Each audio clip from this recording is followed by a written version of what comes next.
एक धर्म के बारे में बहस नहीं है, ये बात सबको स्पष्ट होनी चाहिए। किसी धर्म को महान बताने या किसी धर्म को कमतर बताने की ये बहस नहीं है। तो यदि कोई इस उम्मीद से देख रहा है या यहां आया है तो मैं आपको आश्वस्त करना चाहता हूं कि आपको नाउम्मीदी हाथ लगेगी। इस बहस में बहुत ज्यादा धार्मिक प्रतीकों के इस्तेमाल को लेकर भी ये दोनों लोग जो अभी आपको गंभीर दिख रहे हैं, भले लोग हैं, कल शाम को चाय पर मिले थे, बहुत हंसी मजाक भी इनके बीच हुआ था और गलबैयां डालते हुए एक तस्वीर भी हुई थी। ये इस बात का प्रमाण है कि इंटरनेट पर जो हल्ला मचा हुआ है उसके मुकाबले ये दोनों लोग बहुत ही अच्छे शांत ढंग से बहस के लिए राजी हो गए हैं। ट्विटर की बातें ट्विटर तक सीमित, एलन मस्क आजकल उसको एक्स कहते हैं। और अब इस बहस की शुरुआत मैं इन विद्वानों का, हालांकि इनको परिचय की जरूरत नहीं, पर हो सकता है, हमें पत्रकारिता में सिखाया जाता है कि नेवर अज्यूम, विज्ञान भी यही कहता है। मुफ्ती शमाइल नदवी साहब इस्लामिक विद्वान, शिक्षाविद हैं, कोलकाता के वाहियान फाउंडेशन के संस्थापक हैं, लखनऊ की प्रतिष्ठित दारुल उलूम नदवतुल उलमा से ग्रेजुएशन किया है, सोशल मीडिया और सार्वजनिक मंचों पर अध्यापन और बौद्धिक कामों में सक्रिय हैं और इस समय इंटरनेशनल इस्लामिक यूनिवर्सिटी मलेशिया से PhD कर रहे हैं। अच्छी बात यह है कि पढ़ाई के साथ साथ ट्रैवल ब्लॉग भी बनाते हैं। पेट्रोनस टावर के सामने का ब्लॉग हमने देखा। हमारे साथ जावेद अख्तर साहब हैं। जावेद अख्तर साहब कवि हैं, शायर हैं, गद्य भी लिखते हैं, फिल्मों के लिए संवाद लिखे हैं, गीत लिखे हैं। इससे इतर ये वैज्ञानिक सोच को लेकर या अपने डिक्लेयर्ड एथिज्म को लेकर भी मुखर रहते हैं और अपने तहीं रैशनैलिटी की बात करते हैं। देवियों और सज्जनों, डज गॉड एग्जिस्ट? इस सवाल का जवाब सब अपने अपने तहीं खोजने की कोशिश कर रहे हैं। कोई इसको गॉड डैम पार्टिकल की खोज बताता है, कोई गॉड पार्टिकल की खोज बताता है, कोई हिग्स बोसान की खोज बताता है, कोई ये सवाल जवाब तलाशने की कोशिश करता है कि मास एग्जिस्टेंस में आखिर आया कैसे, हुआ क्या था, सृष्टि के पहले, समय के पहले क्या था। और कोई ये कहता है कि ये सारी खोजें जिस मस्तिष्क में हो रही हैं प्रकृति के क्रम में, वो कैसे विकसित हुआ। मैं उम्मीद करता हूं कि हम आज इन बुनियादी सवालों के कुछ जवाब हासिल करने में कामयाब हों। मैं सबसे पहले मंच पर आमंत्रित कर रहा हूं मुफ्ती शमाइल नदवी साहब को। आइए सर जी।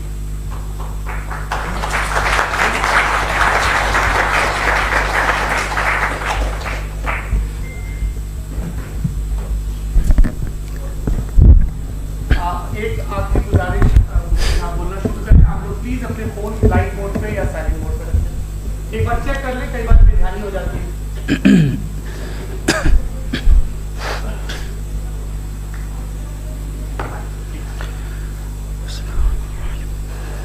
तमाम तारीफें उस क्रिएटर के लिए जिसने इस यूनिवर्स को एक मकसद के तहत पैदा किया है। रिस्पेक्टेड जनाब जावेद अख्तर साहब, मिस्टर सौरभ द्विवेदी और respected audience, thank you all for being here today. आज की डिबेट में चूंकि हम बात करने वाले हैं डज गॉड एग्जिस्ट के टॉपिक पर, तो ये एक ऐसा टॉपिक है जिसके मुताल्लिक कोई भी डिसीजन लेने के लिए अलग अलग स्टैंडर्ड्स हो सकते हैं। लिहाजा डिबेट के शुरू में ये ज़रूरी है कि हम ये जान लें कि आज के इस टॉपिक में कौन सा स्टैंडर्ड सही होगा और कौन सा गलत होगा। सबसे पहला स्टैंडर्ड जिसे मैं समझता हूं कि हमारे रिस्पेक्टेड जनाब जावेद अख्तर साहब बड़ी तेजी के साथ उसकी तरफ लपकेंगे, वो है साइंस। जबकि साइंस दर हकीकत खुदा के एग्जिस्टेंस को डायरेक्टली साबित करने या उसके एग्जिस्टेंस को डिनाई करने के लिए स्टैंडर्ड नहीं बन सकती। और उसकी वजह क्या है, ये मैं नहीं कह रहा, ये वो लोग कह रहे हैं जो साइंस के एक्सपर्ट्स हैं। नेशनल एकेडमी ऑफ साइंस कहती है science doesn't have the processes to prove और disprove the existence of god. Why? क्योंकि साइंस का ताल्लुक एम्पेरिकल एविडेंस से है और एम्पेरिकल एविडेंसेस का ताल्लुक हमारे नेचुरल और फिजिकल वर्ल्ड से है, जबकि गॉड नॉन फिजिकल और सुपर नेचुरल रियलिटी है। लिहाजा नॉन फिजिकल रियलिटी को आप उस टूल के साथ नहीं चेक कर सकते जिसका काम फिजिकल रियलिटी को तलाश करना है। लिहाजा आज इस डिबेट में गॉड की एग्जिस्टेंस को साबित करने या उसे डिनाई करने में साइंटिफिक एविडेंस को एक्सेप्ट नहीं किया जाएगा। दूसरा स्टैंडर्ड हो सकता है रेविलेशन, कि रेविलेशन के जरिए हम यह साबित करें कि गॉड एग्जिस्ट करता है या नहीं। लेकिन यह स्टैंडर्ड भी आज इररेलेवेंट है। क्यों? क्योंकि रेविलेशन मेरे नजदीक सोर्स ऑफ नॉलेज है, वैलिड सोर्स ऑफ नॉलेज है, लेकिन हमारे जावेद अख्तर साहब के नजदीक ये वैलिड सोर्स ऑफ नॉलेज नहीं है। लिहाजा आज की डिबेट में मैं एक भी एविडेंस किसी भी मजहबी स्क्रिप्चर से नहीं दूंगा, ताकि जावेद अख्तर साहब के लिए वो अनएक्सेप्टेबल ना हो। तीसरा जो मेयार हो सकता है वो है ऑब्जर्वेशन, कि भाई कोई कहे कि हमें खुदा दिखाओ, अगर है तो दिखाओ, या ये कि खुदा के एग्जिस्टेंस पर एम्पेरिकल एविडेंस दो, तो ये है दर हकीकत गलत टूल का इस्तेमाल करना। ये ऐसा ही है कि जावेद साहब मुझसे ये मुतालबा करें कि मुफ्ती साहब आप मेटल डिटेक्टर के जरिए प्लास्टिक डिटेक्ट करके दिखाएं। अब चूंकि प्लास्टिक डिटेक्ट नहीं हो पा रही है, लिहाजा plastic does not exist. No, you are using the wrong tool. इस टूल से प्लास्टिक को डिटेक्ट नहीं किया जाता। लिहाजा मैं समझता हूं कि गॉड के एग्जिस्टेंस पर एम्पेरिकल एविडेंस का मुतालबा करना एक बचकाना मुतालबा है, और हमारे रिस्पेक्टेड जनाब जावेद अख्तर साहब इस स्टेज से अब बहुत आगे निकल चुके हैं। अब बचता है एक ही स्टैंडर्ड, और वो स्टैंडर्ड है अक्ल, लॉजिक, रीजनिंग। और यही वो स्टैंडर्ड है जिसके तहत गॉड के एग्जिस्टेंस को साबित किया जाएगा या गॉड की एग्जिस्टेंस को डिनाई किया जाएगा। लेकिन चूंकि ये बहुत इंपॉर्टेंट और सेंसिटिव टॉपिक है, इसलिए लॉजिकल आर्ग्यूमेंट भी ऐसा होना चाहिए जो डेफिनेटिव हो, इनडेफिनेटिव ना हो, जो 2 और 2 4 की तरह बिल्कुल वाजे हो, जिसे लॉजिकली रिजेक्ट करना पॉसिबल नहीं हो। फॉर एग्जाम्पल हम कहें हमारे रिस्पेक्टेड मिस्टर सौरभ साहब, ये एक इंसान है और तमाम इंसान कॉन्शियस बीइंग है, लिहाजा नतीजा क्या निकला? हमारे सौरभ साहब भी कॉन्शियस बीइंग है। क्या ये इनडेफिनेट आर्ग्यूमेंट है या डेफिनेट आर्ग्यूमेंट है? ये डेफिनेट आर्ग्यूमेंट है। ये 2 और 2 की तरह वाजे है, इसमें किसी तरह जो है लॉजिकली इसको रिजेक्ट नहीं किया जा सकता। तो अगर आज हमारे जावेद अख्तर साहब ऐसी कोई अकली दलील और लॉजिकल एविडेंस दें खुदा के ना होने पर, जो डेफिनेट भी हो, तो मैं ये ऐलान करता हूं कि यकीनन मैं उस एविडेंस को कबूल करूंगा और उस पर गौर करूंगा। लेकिन साथ में यह भी ऐलान कर देता हूं प्रेडिक्शन के तौर पर कि ऐसा कोई डेफिनेट आर्ग्यूमेंट कोई नहीं पेश कर सकता। दलील हम देंगे और डेफिनेटिव दलील देंगे, लॉजिकल दलील देंगे, ऐसी दलील देंगे जो एंटायर एथिस्टिक वर्ल्ड उसे रेफ्यूट नहीं कर सकती। चलें अब हम एक एग्जाम्पल सोचते हैं, एक सिनेरियो, सिंपल सिनेरियो, तमाम ऑडियंस से गुजारिश है, हम और आप एक आइसोलेटेड आइलैंड पर हैं, ऐसा आइलैंड जहां पे हमसे पहले कोई कभी नहीं गया। चलते चलते आपके सामने अचानक आपने देखा एक पिंक कलर की बॉल पड़ी हुई है। सबसे पहला सवाल आपके जहन में क्या आएगा कि ये बॉल यहां क्यों आई, कैसे आई, ये पिंक कलर की ही क्यों है? कोई और कलर भी हो सकता था। ये इसी शेप में क्यों है? कोई और शेप भी हो सकता था। नेचुरली आप इस तरफ पहुंचेंगे कि कोई ना कोई है जिसने इन स्पेसिफिक प्रॉपर्टीज के साथ इस बॉल को बनाया है और यहां पे रखा है। चूंकि आप जानते हैं कि ये जो बॉल है इसका एग्जिस्ट करना जरूरी नहीं है, ये एग्जिस्ट कर भी सकती थी, नहीं भी कर सकती थी, और एग्जिस्ट करना ही था तो किसी और फॉर्म में करती, किसी और कलर में करती। अब आप इस बॉल को एक्सपैंड करते चले जाएं, एक्सपैंड करते चले जाएं, एक्सपैंड करते चले जाएं, यहां तक कि ये बॉल यूनिवर्स के साइज की हो जाए। बताइए कि क्या साइज के बढ़ जाने से सवाल बदल जाएगा? हरगिज नहीं बदलेगा। अभी भी सवाल रहेगा, ये यूनिवर्स कहां से आया, इन स्पेसिफिक प्रॉपर्टीज के साथ कहां से आया, क्यों आया, किसने बनाया, यह सवाल उस वक्त भी वैलिड रहेगा। लेकिन यह सवाल अगर हम जनाब जावेद अख्तर साहब से करें तो चूंकि इनका वर्ल्ड व्यू एथिस्टिक है, और सिर्फ इनका नहीं, मतलब जितने भी एथिस्ट हैं और एथिस्टिक वर्ल्ड व्यू को रखने वाले से अगर आप ये सवाल करें कि ये यूनिवर्स कहां से आया, तो इनका जवाब या तो आर्ग्यूमेंट फ्रॉम इग्नोरेंस होगा या डॉगमेटिक होगा।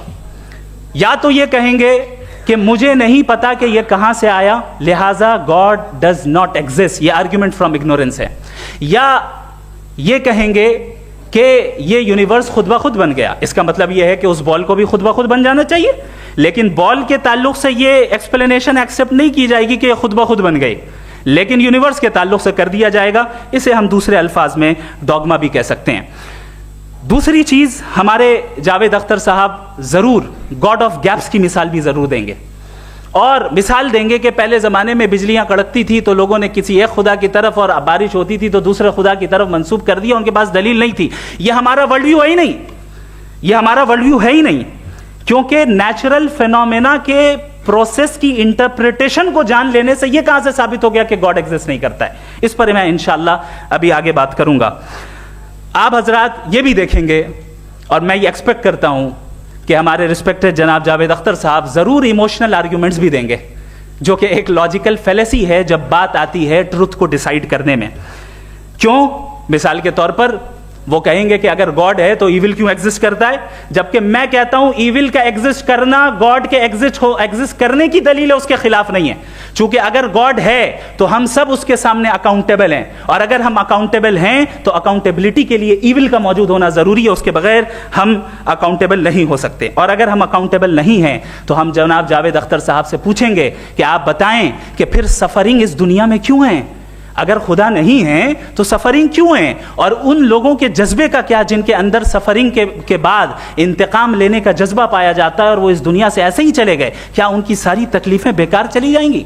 अब आ जाएं उसी एग्जाम्पल की तरफ कि बॉल, मुझसे अगर कोई पूछे इस बॉल को किसने बनाया और या इस एक्सपेंडेड बॉल को किसने बनाया, मैं कहूंगा कि चूंकि ये यूनिवर्स और इस यूनिवर्स की तमाम चीजें कॉन्टिंजेंट हैं। कॉन्टिंजेंट होने का मतलब ये होता है कि जो अपने एग्जिस्टेंस पे किसी के ऊपर डिपेंड करती हो, तो जाहिर है ये यूनिवर्स कॉन्टिंजेंट है। और अगर कोई चीज कॉन्टिंजेंट नहीं है तो मैं रिक्वेस्ट करूंगा कि मुझे दिखा दें कि कौन सी चीज यूनिवर्स में कॉन्टिंजेंट नहीं है, हम भी जरा गौर कर लें और हम भी देख लें। और जब कॉन्टिंजेंट चीजें मौजूद हैं तो फिलोसोफर्स की इस्तिलाह के मुताबिक, हम उस टर्मिनोलॉजी के मुताबिक हम उस जगह तक पहुंचते हैं और उस हस्ती तक पहुंचते हैं जिसे नेसेसरी बीइंग कहा जाता है, कि ये वो नेसेसरी बीइंग है जिसका मौजूद ना होना नामुमकिन हो। क्योंकि अगर ये मौजूद ना हो तो सारी चीजें एग्जिस्टेंस में आएंगी ही नहीं, और ये सारी कॉन्टिंजेंट चीजें उसी के ऊपर डिपेंड करती हैं। अब अगर आप ये सवाल करते हैं कि फिर उस हस्ती को किसने बनाया, फिर उसका कॉज क्या है, फिर उसका कॉज क्या है, फिर उसका कॉज क्या है, और एंडलेसली चले जाएं, इसे हम कहते हैं इन्फिनिट रीग्रेस ऑफ कॉजेस, जो कि लॉजिकल फेलेसी है। कॉन्सेप्चुअली इन्फिनिटी पॉसिबल है। मिसाल के तौर पे न्यूमेरिकल्स 1 2 3 गिनते चले जाएं, इन्फिनिट नंबर्स हैं। मैं कॉन्सेप्चुअली बात नहीं कर रहा, प्रैक्टिकली रियलिटी में साबित करके दिखाएं कि infinite regress of causes possible है या नहीं। अगर पॉसिबल है तो हम मान लेंगे, मिसाल दे दें, और पॉसिबल नहीं है तो एक ही ऑप्शन बचता है जिसे हम कहते हैं नेसेसरी बीइंग। ऐसी नेसेसरी बीइंग जो इंडिपेंडेंट है, क्योंकि अगर वो डिपेंडेंट हुई तो वो नेसेसरी नहीं रहेगी। ऐसी इंडिपेंडेंट बीइंग जो इटर्नल है, अगर वो इटर्नल नहीं होगी, उसकी बिगिनिंग होगी तो वो खुद कॉन्टिंजेंट है। ऐसी बीइंग जो पावरफुल है, क्योंकि कॉन्टिंजेंट को एक्चुअलाइज करने के लिए पावर चाहिए। ऐसी बीइंग जो इंटेलिजेंट है और नॉलेजेबल है, क्योंकि ये यूनिवर्स स्पेसिफिक फॉर्म और स्पेसिफिक लॉज ऑफ नेचर के तहत प्रिसाइजली चल रहा है। Thank you. थैंक यू मुफ्ती साहब।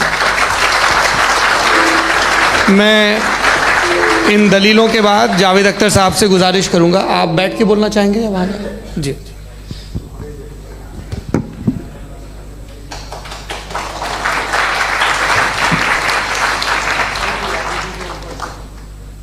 पहले तो मैं मुफ्ती साहब को एक अच्छी खबर देना चाहूँगा कि मेरी नॉलेज साइंस के बारे में बड़ी मामूली है, तो आप फिक्र ना करें उसकी, लेकिन कुछ कॉमन सेंस है मुझ में।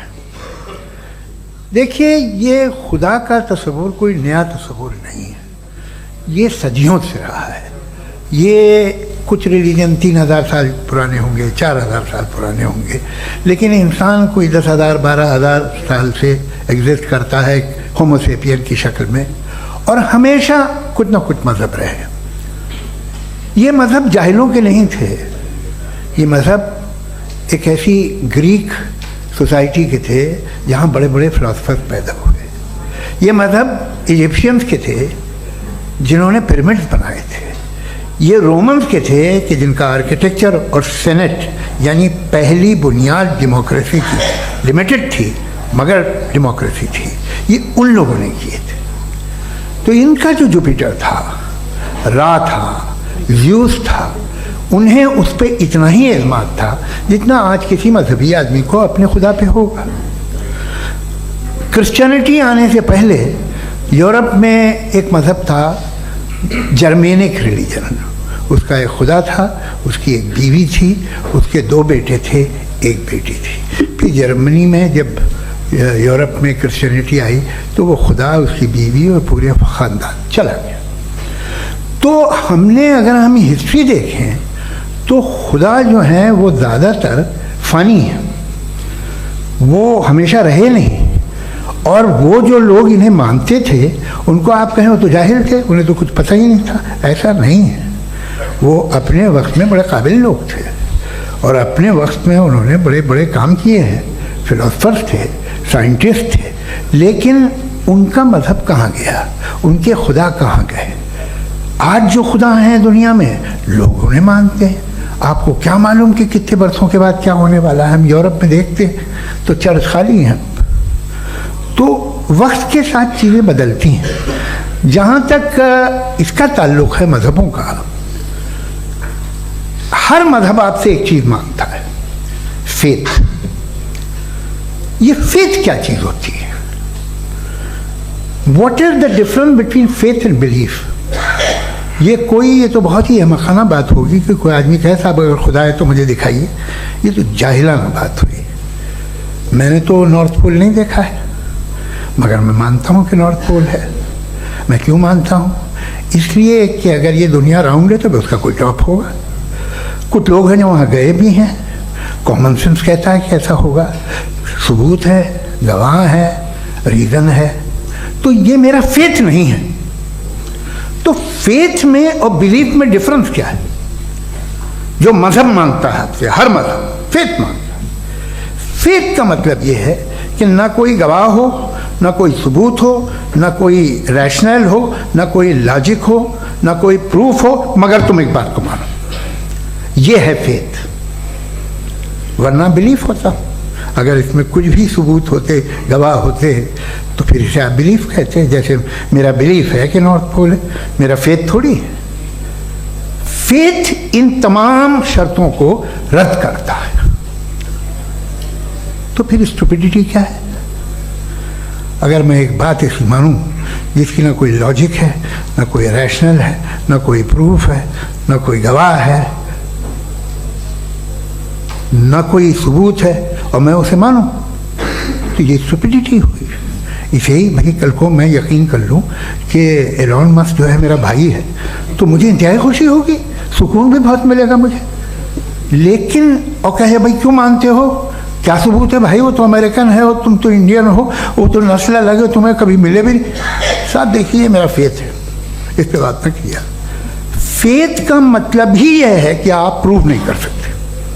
अगर आप प्रूव कर सकते हो तो फेथ की ज़रूरत ही नहीं, फिर तो आप बात करेंगे, आप कितनी बहस कर लीजिए। अल्टीमेटली दुनिया का हर मज़हब फेथ पे टिका है, और फेथ का मतलब है एक ऐसा यकीन जिसका कोई सबूत, कोई गवाह, कोई रैशनल नहीं। अब आप ये कहें, क्या आप ये क्यों कह रहे हैं कि साहब ये कायनात किसने बनाई? कमाल ये है कि आपने बताया कि एक आइलैंड पर गए और एक बॉल देखी। आपने ये नहीं कहा कि आइलैंड किसने बनाया, आपको सिर्फ बॉल पे हैरत हुई। हमने आइलैंड पे हमने हैरत नहीं की, होते हैं आइलैंड। इसी तरह ये आइलैंड है, सितारे, ये गैलेक्सीज, ये सब आइलैंड हैं, खला में। हम उन्हें टेकन फॉर ग्रांटेड लेते हैं, हम पूछते नहीं किसने बनाए। आपने जजीरे के बारे में भी नहीं पूछा है। मेरी पैदाइश कैसे हुई? क्या मैं प्लान्ड पैदा हुआ था? I was plan to be born, या एक लकी स्पर्म था जो किसी एग से चिपक गया? मेरी पैदाइश रैंडम। और इंसाफ जिसे आप कहते हैं, इंसाफ का तो नेचर से कोई वास्ता ही नहीं है। जो आप कहते हैं कि एक दिन इंसाफ मिलेगा, इंसाफ is a human concept, nature में कोई इंसाफ नहीं। अगर शेर हिरन को खा जाता है तो उसे कोई सजा नहीं मिलती। अगर एक आंधी आती है और हरे भरे पेड़ों को उखाड़ के फेंक देती है तो आंधियों की जेल नहीं होती है। नेचर में इंसाफ नहीं, इसलिए मुझे नेचर को इंसाफ की ज़रूरत भी नहीं। नेचर तमाम एक है। अब हम कहें कि साहब ये देखिए जो मैंने खाना खाया था, ये मेरी आँख तो नहीं यूँ कर दिया उसे, तो इसे सज़ा मिलनी नहीं, वो सिस्टम है, ऐसे ही चल रहा है। नेचर बगैर इंसाफ के है। इंसाफ इज अ ह्यूमन कॉन्सेप्ट। तो जो आपसे कहता है कि मैं तुम्हें इंसाफ दूंगा, वो इंसानी जहन की पैदावार है। ये नेचुरल है ही नहीं, ये आसमानी है ही नहीं, नेचर का तसव्वुर, इंसाफ का तसव्वुर। भाई आप साथ मिलते हैं, अब आप लेफ्ट हैंड ड्राइव कर लिया, ये क्या है? तमाम सच, तमाम नेकी, तमाम शराफत लेफ्ट हैंड ड्राइव है। वरना क्या होगा, या तो आप क्रॉस कर देंगे, आपका एक्सीडेंट हो जाएगा, या आप किसी को मार देंगे, या ट्रैफिक जैम हो जाएगा। झूठ, बेईमानी, रिश्वतखोरी, ये तमाम जो है driving on the wrong side है। इसके ऊपर कुछ नहीं। ये तो हमने बनाया, जैसे हमने लेफ्ट हैंड ड्राइव बनाई है। ये कॉन्सेप्ट ऑफ इंसाफ जो है ये हमारा है, इसका नेचर से कोई वास्ता नहीं। शेर खा जाता है हिरन को, उसे जेल होती है क्या? कुछ भी नहीं, है ही नहीं। तो ये जो दुनिया के रिलीजन प्रॉमिस करते हैं आपसे इंसाफ, इसी से मालूम होता है कि ये मैन मेड है। ये तसव्वुर कहीं और का है ही नहीं। जो नेचर है, कुछ लोग कहते हैं नेचर ही खुदा है, तो नेचर में तो इंसाफ नहीं कहीं। और आप वादा कर रहे हैं कि तुम्हें मरने के बाद इंसाफ मिलेगा। मुझे अगर मिलेगा तो मैं बहुत खुश हूँगा, लेकिन मैं यकीन नहीं कर पाता हूँ, इसलिए कि मैं फेथ नहीं पैदा कर सकता। The very fact that religions demand faith, इसका मतलब है कि उनके पास जस्टिफिकेशन नहीं है। अच्छा साहब, फिर रिलीजन अगर मॉडरेशन में है, कोई सा भी नहीं, वो आप में कुछ खूबियाँ भी पैदा करता होगा। देखिए उससे ये फ़ायदा है, वो फ़ायदा है। अल्कोहल जो है वो ज़्यादातर दवाओं में यूज़ होती है, और एक सर्वे किया गया था अमेरिका में कि लॉन्जिटिविटी किन लोगों की है। तो एक तरफ वो लोग थे जो शराब पीते ही नहीं थे, और एक तरफ वो थे जो एक बोतल शराब रोज़ पीते थे। सबसे ज़्यादा लंबी उम्र उनकी है जो 2 पैक नाप के शराब पीते और खाना खाते हैं। मगर हम शराब को बुरा समझते हैं, मैं भी बुरा समझता हूँ। क्यों? ऐसा होता नहीं। कुछ चीज़ों में आदत होती है कि वो बढ़ती है। आज तक में एक आदमी दूध पीता है, आप 10 साल बाद भी मिलेंगे तो एक ही गिलास पीता होगा। ऐसा नहीं होता, सुबह से दूध पीता रहता है। मिल्कोहलिक मैंने नहीं देखे, अल्कोहलिक होते हैं। ये टेंडेंसी है मजहब की कि वो बढ़ता है, जैसे कैंसर बढ़ता है, जैसे शराब बढ़ती है। कुछ लोग होंगे जो उसे सही तरह से यूज़ करते। मुझे यकीन है कि हमारे मुफ्ती साहब भी उनमें से एक हैं, इनसे बहुत खुशी हुई मुझे इनसे मिलकर। लेकिन कितने लोग हैं कि आज आप देखते हैं दुनिया में जो तबाहियाँ हैं, इनमें कितना हाथ है उन लोगों का जो बिलीवर कहते थे मजहब ये नहीं कहता, ना कहता होगा, मगर जब ये मजहब पीते हैं तो ऐसे बिहेव करते हैं। थोड़ा सा अगर हो तो शायद बहुत अच्छी बात, लेकिन शराब थोड़ी सी नहीं रहती, उसमें टेंडेंसी है। पहले थोड़ा सा अगर 2-3 कैंसर के सेल हो ना बॉडी में तो आदमी स्लिम रहेगा, लेकिन वो 2-3 सेल नहीं रहते, वो मल्टीप्लाई होते हैं। जावेद साहब, टाइम पूरा हो गया। टाइम हो गया, तो बस बात खत्म हो गई। अच्छा, मुझे कुछ और कहने को था भी नहीं। जी, मैं पहले जवाबी दौर के लिए इनवाइट कर रहा हूँ मुफ्ती साहब को। Your rebuttal round 1, you have 7 minutes.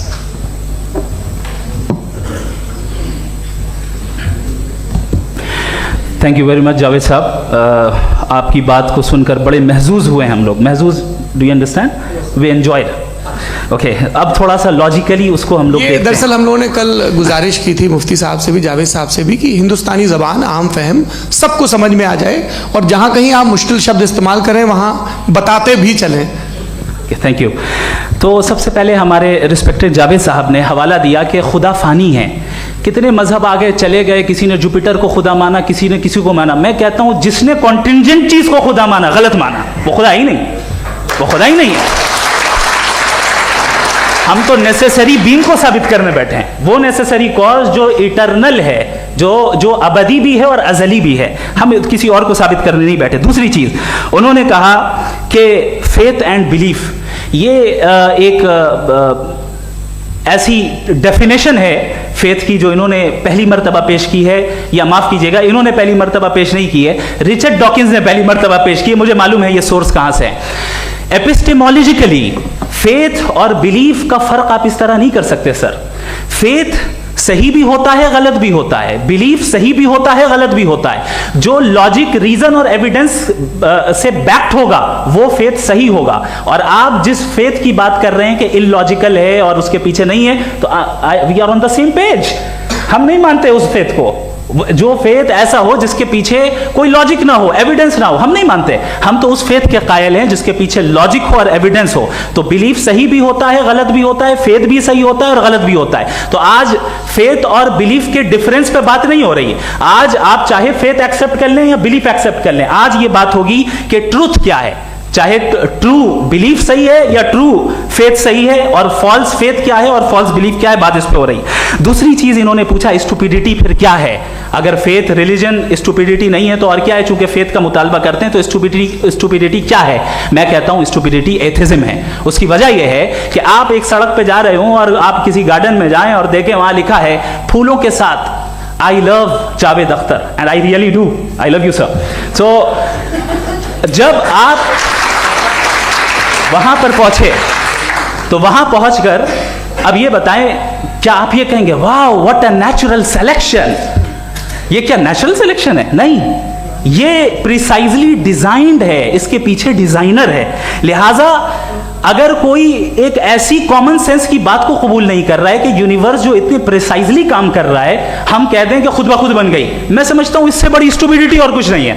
ये इरैशनल चीज है। फिर हमारे सर ने कहा कि आपने बॉल पे फोकस किया, आइलैंड पे फोकस नहीं किया। अरे आइलैंड को किसने बनाया यही समझाने के लिए तो बॉल की मिसाल दे रहा हूं। और बॉल भी कॉन्टिंजेंट है, आइलैंड भी कॉन्टिंजेंट है, दोनों नेसेसरी बीइंग का मुतालबा करते हैं। आगे इन्होंने कहा कि नेचर में कोई इंसाफ नहीं है। हम डिसाइड करते हैं कि मोरालिटी क्या होती है, इंसाफ क्या होता है। हम डिसाइड करते हैं, जैसे ड्राइविंग सीट में ट्रैफिक वाला, ये तो किसी खुदा ने नहीं कहा, ये है, इसे कहते हैं फॉल्स इक्विवेलेंस। ये एक लॉजिकल फेलेसी है। आपने जो है मिसाल दी ड्राइविंग की और ट्रैफिक की, ये सब्जेक्टिव मोरालिटी है। आप सब्जेक्टिव मोरालिटी को मिसाल बनाकर ऑब्जेक्टिव मोरालिटी के ऊपर नहीं थोप सकते। इंसाफ की ऑब्जेक्टिव मोरालिटी। अगर आप ये कहते हैं कि नेचर में इंसाफ नहीं है तो इंसाफ का न होना ये नेचुरल हुआ, तो फिर नेचर को नेचर रहने दे, क्यों हम इतना स्ट्राइव कर रहे हैं दुनिया में इंसाफ लाने के लिए? ये तो इलॉजिकल बात है, इरैशनल बात है। इसलिए बहुत सी चीजें ऐसी हैं जो ऑब्जेक्टिवली जो है इविल या गुड हैं, और बहुत सी चीजें ऐसी हैं जो सब्जेक्टिवली हैं। सब्जेक्टिवली जो मोरल होता है या इमोरल होता है उसको हम सोशल कंसेंसस से या पर्सनल प्रेफरेंस से डिसाइड करते हैं। लेकिन जो ऑब्जेक्टिव मोरालिटी है जिसमें इंसाफ आया, जो इन्होंने बार बार रिपीट किया, ये ऑब्जेक्टिव है, सब्जेक्टिव नहीं है। अगर आप कहते हैं ये सब्जेक्टिव है तो मेरा सवाल आपसे ये है, क्या सोशल कंसेंसस के जरिए अगर जुल्म को सही करार दे दिया जाएगा तो आप जुल्म को जस्टिफाई करेंगे? दूसरी चीज इन्होंने ये कहा कि 2 पैक शराब पी लें तो वो उतने पे नहीं रहता, बढ़ जाता है। यही मामला मजहब के साथ है। 2 पैक आप पी लें बढ़ेगा।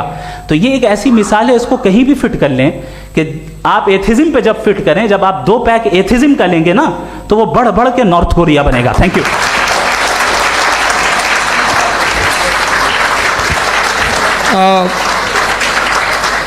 फर्स्ट राउंड के रिबटल के लिए मैं जावेद साहब को इनवाइट कर रहा हूं। आपके पास 7 मिनट का वक्त है, रीसेट कर दीजिएगा प्लीज। मुझे इस बात की खुशी है कि मुफ्ती साहब ने भी मान लिया कि नेचर में कोई इंसाफ नहीं है। तो कोई भी चीज़ जो इंसान ने नहीं बनाई है उसमें इंसाफ नहीं होता है। एक बात मैं आपसे अर्ज़ करूँ, जरा पता लगा लीजिएगा, ये जो आप बाग में जाते हैं बेहद खूबसूरत फूल देखते हैं ना, इनमें से कोई नेचुरल नहीं है। ये सारे फूल क्रॉस करके बनाए गए हैं।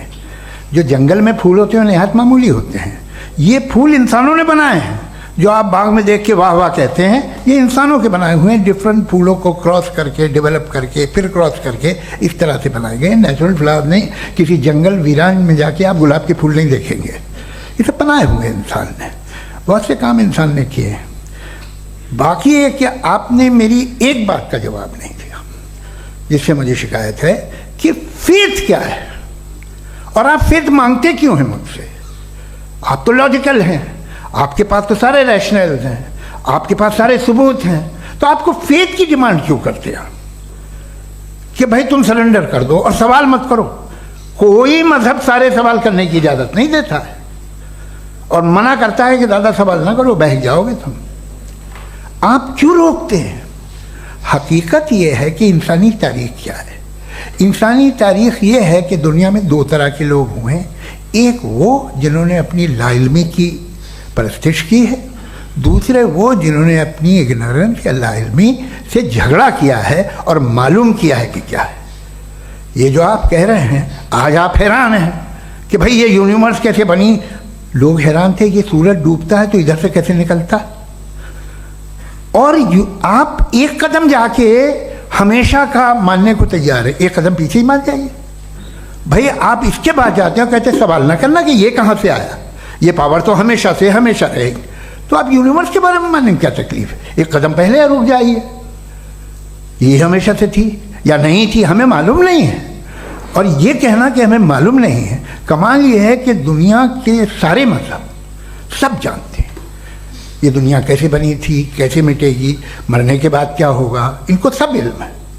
इनको किसी को डायनासोर होते थे पहले ये नहीं पता था, किसी को नहीं पता।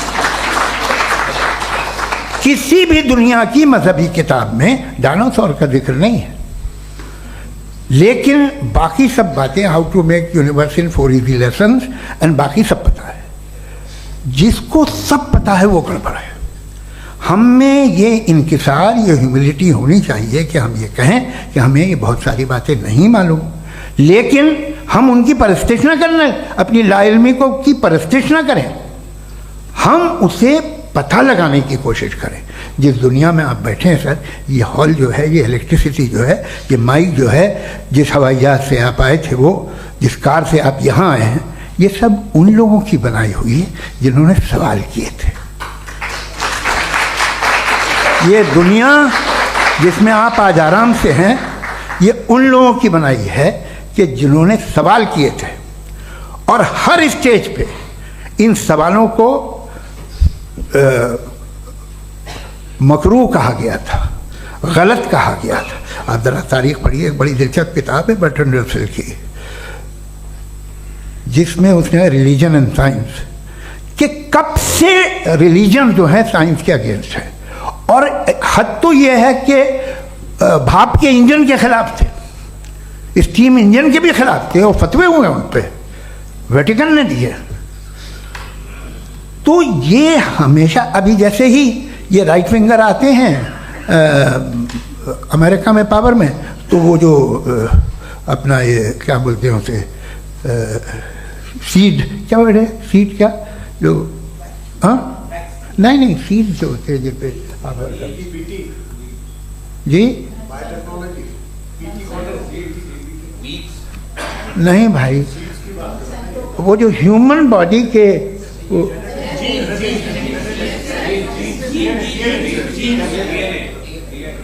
उस पर रिसर्च बंद हो जाती है, रिपब्लिकन नहीं करने देते। अरे भाई इतना डर क्या है तुम्हें? एक ज़माने में बहुत नाराज़ थे ये सारे मजहबी लोग कि ये इंसान तो इंसान बनाने की कोशिश कर रहा है। आपको क्या तकलीफ भाई, बना ले तो बना लेने दो, ये खौफ क्या है? और ये सब आज जो आप कह रहे हैं नामुमकिन है, ये कैसे हुआ? मुझे एक किस्सा याद आता है। जब मैं 6ठी क्लास में था तो मैं मैथमेटिक्स में बहुत वीक था, तो एक टीचर रख दिया गया, उसने 1 2 3 4 5 6 7 तो सिखा दिया मुझे। वो दिन मैं भूल नहीं सकता हूँ मुफ्ती साहब, जिस दिन उसने ये बताया कि 1/2 क्या होता है और 3/4 क्या होता है। मुझे ऐसा लगा कि मेरा सर बीच से फट जाएगा। ये आदमी कह रहा है कि जो दीवार के अंदर जाओ वॉक करते हुए। आज हंसता हूँ मैं इस बात पे। तो आज जो बातें आपके जहन से बिल्कुल परे हैं और आप हैरान होते हो उन्हें देख के, एक वक्त आएगा कि मामूली लगेंगे। और हुआ है, आपकी इंसानी तारीख ही है। इतनी जल्दी सारे फैसले आप मत कर लीजिए, थोड़ा ये ह्यूमिलिटी रखिए कि भाई ये हमें नहीं मालूम। ये कहने में क्या आ रहा है? ये यूनिवर्स कहाँ तक फैली, ये कब से है और कब तक रहेगी, हमें नहीं मालूम। आपने फैसला कर लिया कब बनी। ये आपके हिसाब से कोई 14 बिलियन ईयर बनी जो समझा जाता है। उससे पहले हजारों करोड़ों अरबों साल तक खुदा बैठा क्या कर रहा था? खामोश बैठा था, ऐसे ही जमाइयाँ ले रहा था। फिर उसे आइडिया है, यार एक काम करते, वक्त अच्छा गुजर जाएगा, यूनिवर्स बनाते हैं। सोचिए, वो तो हमेशा से है ना, मगर यूनिवर्स हमेशा से नहीं है, ये तो बनाई गई है। और उससे पहले क्या था, इनका क्या काम था? कैसी बात है, ये बड़ा आसान है। जो बात हमें आज धीरे धीरे पता चली है, बरसों 2000 और 2500 साल पहले आपको किसी ने बता दिया कि क्या था, आप मान गए, और तब से वही मान रहे हैं जो 2500 साल पहले कहा गया था। सब कुछ बदल गया है, सॉल्व हो रही हैं चीज़ें। अभी साइंस बिल्कुल दावा नहीं करती, या कोई फिलोसफर ये दावा नहीं करता कि हमें सब मालूम, बल्कि वो कहता है कि हमें जितना मालूम होता है उससे ये मालूम होता है कि हमें कितना कम मालूम। तो हम अपनी जहालत से लड़े, उसकी परस्तिश न करें। जी, टाइम है। Thank you so much. मैं तर्कों की श्रृंखला में राउंड 2 के लिए मुफ्ती साहब को आमंत्रित कर रहा हूँ। आपके पास एक बार फिर से 7 मिनट का वक्त है। शुक्रिया। जनाब जावेद अख्तर साहब कई मरतबा दोहरा रहे हैं कि फेथ का मतलब बताइए, फेथ का मतलब बताइए। मैंने बता दिया, फेथ सही भी होता है, गलत भी होता है। और आज हम फेथ पे बात नहीं कर रहे, हम ट्रुथ और डज गॉड एग्जिस्ट पे बात कर रहे हैं। क्या डज गॉड एग्जिस्ट, ये ट्रुथ यानी गॉड है या नहीं है, इसमें से दोनों ट्रुथ क्या है। अब आप उसे फेथ कह लें, बिलीफ कह लें, नॉट माई बिजनेस। उसके बाद आपने कहा कि भाई सवाल करने से मजहब रोकता है। मैं कहता हूं जो रोकता है वो रोकता होगा, मैं नहीं रोकता, बल्कि सवाल करें, सवाल करना चाहिए। सवाल कर करके तो हम आगे बढ़ते हैं, तरक्की करते हैं, और इसीलिए मैं आज यहां पे आया हूं। लेकिन सवाल सिर्फ खुदा से नहीं होगा, आपसे भी होगा। सवाल एथिज्म से भी होगा, सवाल सिर्फ मजहब से नहीं होगा, सबसे होगा। और आज मैं सवाल करूंगा और उम्मीद है कि आप जवाब देंगे। अभी तक आपने वैसे कॉन्टिंजेंसी आर्गुमेंट का कोई जवाब नहीं दिया है। चलें, आपने कहा यूनिवर्स के बारे में इटर्नल क्यों नहीं बोल देते। ये चूंकि लॉजिकली पॉसिबल ही नहीं है कि यूनिवर्स इटर्नल हो। यूनिवर्स एक कॉन्टिंजेंट चीज है जो टाइम एंड स्पेस के पाबंद है, टाइम एंड स्पेस से बाउंड है। जो टाइम एंड स्पेस से बाउंड होगा वो कॉन्टिंजेंट होगा, जो कॉन्टिंजेंट होगा वो उसकी बिगिनिंग हुई होगी, जिसकी बिगिनिंग हुई होगी वो इटर्नल नहीं हो सकता। ये तो कॉमन सी बात है। आपने कहा कि किसी मजहबी किताब में डायनासोर का जिक्र नहीं है। अफसोस कि आज तक किसी मैथमेटिक्स की किताब में मुझे डायनासोर का जिक्र नहीं मिला। तो इसका मतलब मैथमेटिक्स की किताब बेकार है? नहीं, उसका वो टॉपिक नहीं है। रेवलेशन का और मजहबी किताबों का टॉपिक ये नहीं है कि आपको आके बताए साइकिल कैसे बनाते हैं, या आकर ये बताएं कि जो है डायनासोर कब था। वो तो मोरालिटी सिखाने आया है, गॉड के बारे में बताने आया, नॉन फिजिकल रियलिटी की हकीकत को सिखाने के लिए आया। रिलीजियन साइंस को रोकता है? नहीं रोकता। अगर रोकता है तो गलत करता है। रिलीजियन साइंटिज्म को रोकता है, जिसमें हमारे जावेद साहब मुब्तला हैं। साइंस और साइंटिज्म में फर्क है। साइंटिज्म यह है कि आप समझें कि साइंस और साइंटिफिक मेथोडोलॉजी ये नॉलेज को हासिल करने का वाहिद सोर्स ऑफ नॉलेज है। यह है साइंटिज्म। हम इसे रिजेक्ट करते हैं। हम साइंस को तो तरक्की करते हैं। भाई आप हमारी पूरी तारीख कर लें, पढ़ लें तो आपको पता चल जाएगा। बहरहाल ये अलग टॉपिक है। उसके बाद इन्होंने एक लफ्ज कहा, वेटिकन ने फतवा दिया। वेटिकन का फतवे से कोई ताल्लुक नहीं है, दोनों कॉन्ट्राडिक्टरी अल्फाज हैं। उसके बाद उन्होंने कहा कि भाई हमें नहीं मालूम। अगर नहीं मालूम तो क्लियरली कह देना कि नहीं मालूम है, इसमें क्या हरज है। तो वही तो मैं कह रहा हूं ना कि आप कह दें कि नहीं मालूम, लेकिन क्लेम क्यों कर रहे हैं कि गॉड एग्जिस्ट नहीं कर रहा है। आप कह दें नहीं मालूम है, हो सकता है हो सकता ना हो, लेकिन आप क्लेम कर रहे हैं। The moment you say God does not exist, this is a claim, and now the burden of proof is upon you too, जैसे हमारे ऊपर है। और क्यों है मैं बताता हूं, क्यों है ये भी मैं बताता हूं।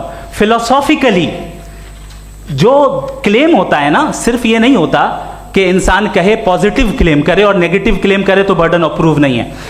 आप मिसाल के तौर पे मैं कहूं कि फुला उस कमरे में कोई नहीं है, मैंने एक नॉलेज का क्लेम किया है। उस कमरे में कोई नहीं है, मैंने एक नॉलेज का क्लेम किया। या तो मैं कहूं मुझे नहीं पता, हो भी सकता है नहीं भी हो सकता है, this is not a claim. लेकिन जब मैं कह रहा हूं कि वहां कोई नहीं है, या मैं कह रहा हूं वहां कोई है, दोनों क्लेम है और दोनों के ऊपर बर्डन ऑफ प्रूफ है। हमारे ऊपर भी बर्डन ऑफ प्रूफ है। मैंने कंटिंजेंसी आर्ग्यूमेंट दिया, इसे तोड़कर दिखाइए। आखिरी चीज, इन्होंने कहा कि खुदा दुनिया बनाने से पहले 150 साल पहले या करोड़ों साल पहले क्या कर रहा था। अरे हजरत, चलें, बहरहाल मैं जवाब दे देता हूं, आप हमारे रिस्पेक्टेड पर्सनालिटी हैं, अगर आप नहीं होते तो मैं ऐसे एंटरटेन ही नहीं करता। टाइम, ये 100 साल पहले या 100 साल बाद, पहले बाद में अभी, ये वो अल्फाज हैं जिनका ताल्लुक टाइम से है। टाइम शुरू ही हुआ है यूनिवर्स की बिगिनिंग के बाद, तो उसके पहले खुदा क्या कर रहा था? सवाल इलॉजिकल है, ये फेलेसी है। यानी आप ये कह रहे हैं कि यूनिवर्स के बनने से पहले खुदा क्या कर रहा था? टाइम के बनने से पहले, पहले का ताल्लुक टाइम से, टाइम उस वक्त था ही नहीं, तो ये सवाल ही इनवैलिड है खुदा के ताल्लुक से। दूसरी चीज, आर्ग्यूमेंट ऑफ कंटिंजेंसी जो मैंने आपके सामने पेश की है, आपने बार बार ये प्रूफ किया और ये कह रहे हैं कि गॉड ऑफ गैप्स। देखिए, पहले नहीं मालूम था, साइंस ने कर दिया। सिंपल्स की मिसाल से मैं समझा देता हूं। जिस गैप्स की आप बात कर रहे हैं ना, साइंस उन गैप्स को जिन चीज के जरिए भी प्रूव करेगा वो कॉन्टिंजेंट ही होगा, अब चाहे वो फोर्स हो, मैटर हो या एनर्जी हो। लिहाजा सवाल हमारा उस वक्त भी वैलिड होगा जब तक कि आप नेसेसरी बीइंग पे ना आ जाएं, और इन्फिनिट रिग्रेस पॉसिबल नहीं है of causes in practical world, तो जाहिर है कहीं रुकना पड़ेगा, जहां रुकेंगे वही खुदा है। दूसरी चीज, आपने ये कहा, क्या कह रहा था मैं, किस पॉइंट को? What? Oh no, after that, just now. हाँ, जहां रुकेंगे वही खुदा है। बहरहाल, तो टाइम का जिक्र हो गया, गॉड ऑफ गैप, सॉरी, या इसकी एक मिसाल आप ले लें। एक कार है, एक साहब ने देखा कि भाई कार जो है उसके व्हील्स कितने अच्छे लगे हुए हैं, सही जगह पे, स्टीयरिंग जो है कितने अच्छे जगह पे लगी हुई है, और सीट्स कितने वेल डिजाइंड है, कितनी प्रिसाइजली ये कार काम कर रही है, तो जरूर कोई ना कोई इसे क्रिएट किया है, किसी ने क्रिएट किया है। अब जावेद साहब आए और कहे, अरे जनाब बोनेट खोलिए, इसमें इंजन है, इंजन इस कार को चला रहा है, hence prove no one has created the car. This is illogical, this is irrational. आपने इंजन के जरिए उस गैप को तो साबित किया, लेकिन क्या उससे कार की जो क्रिएशन है और उसका जो क्रिएटर है ये इम्पॉसिबल हो जाए? ऐसा पॉसिबल है? उसका सवाल खत्म हो जाए, ऐसा पॉसिबल है? नहीं। आपने गैप्स को फिल करके, कॉन्टिंजेंट चीजों से गैप्स को फिल करके हमारे ऑब्जर्वेशन को और ब्रॉड कर दिया। अब हमें और पता चल गया कि ये जो कार है इसका सिस्टम कितना ज्यादा कॉम्प्लेक्स है। पहले कम समझते थे, अब कॉम्प्लेक्सिटी और ज्यादा वाजे हो गई। अब हमें समझ में आ रहा है कि हमारी सर्टेनिटी और बढ़ गई कि जरूर इस कार को किसी ना किसी ने बनाया। यही मामला यूनिवर्स का है। साइंस हमेशा फिजिकल वर्ल्ड की चीजों को ही फिल करती जाएगी और फिजिकल चीजों से ही करती जाएगी, चूंकि एम्पेरिकल एविडेंस का ताल्लुक फिजिकल वर्ल्ड से है। आप साइंस के जरिए मेटाफिजिकल रियलिटी को कभी साबित नहीं कर सकते। ये रॉन्ग टूल का इस्तेमाल करना है। ये वही काम है कि आप मेटल डिटेक्टर से प्लास्टिक डिटेक्टर करने चलें, जो कि जाहिर है सही नहीं है। Thank you.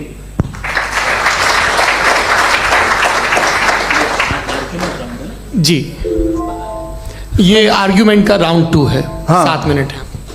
पहले तो मैं आपसे अर्ज करूं कि आपने कहा कि जब कायनात ही नहीं थी तो वक्त भी नहीं था, कुछ भी नहीं था। कैसे नहीं था? खुदा था, एक एग्जिस्टेंस तो था ना खुदा का। तो जब खुदा था तो वक्त भी होगा। ऐसा नहीं है कि कुछ भी नहीं था, खुदा था। अच्छा, बाकी एक आपने कहा साहब आप साबित कीजिए, आपके पास भी लॉजिक है, मेरे पास भी लॉजिक है। आप मेरा जिम्मेदारी नहीं है साबित करना कि खुदा है। बर्टन रसल ने बड़ी अच्छी बात कही। बर्टन रसल ने बड़ी अच्छी बात कही। मैं आपसे अगर ये दावा करूं कि एक चाय की केतली मरीख के चारों तरफ घूम रही है, मार्स के चारों तरफ, तो यह आपका काम नहीं है कि आप साबित करें कि कोई चाय की केतली नहीं है। ये मेरा काम है, मैंने दावा किया है। ये दावा तो मजहबी लोग करते हैं कि खुदा है। मैं क्यों साबित करूं कि नहीं है? जब तक आप मुझे कन्विंस नहीं कर देंगे मैं नहीं मानूंगा। आपकी जिम्मेदारी है, मेरी जिम्मेदारी नहीं है। दोयम ये कि ये जो आप कह रहे हैं, जो गैप्स हैं, ये गैप जब जब किसी मजहब को चैलेंज करते हैं, जब ऐसा कोई बात आती है तो हंगामा हो जाता है कि जब वो चैलेंज करें किसी फेथ को। ये तमाम साइंस जो है इसे मुख्तलिफ जगहों पे मुख्तलिफ वक्तों में मजहब ने रोकने की कोशिश की है। ये किताब है religion and science, Burton Russell की, पढ़िएगा, अच्छी लगेगी आपको। तारीख ही है साइंस, मज़हब की साइंस से उसका यही रिश्ता है।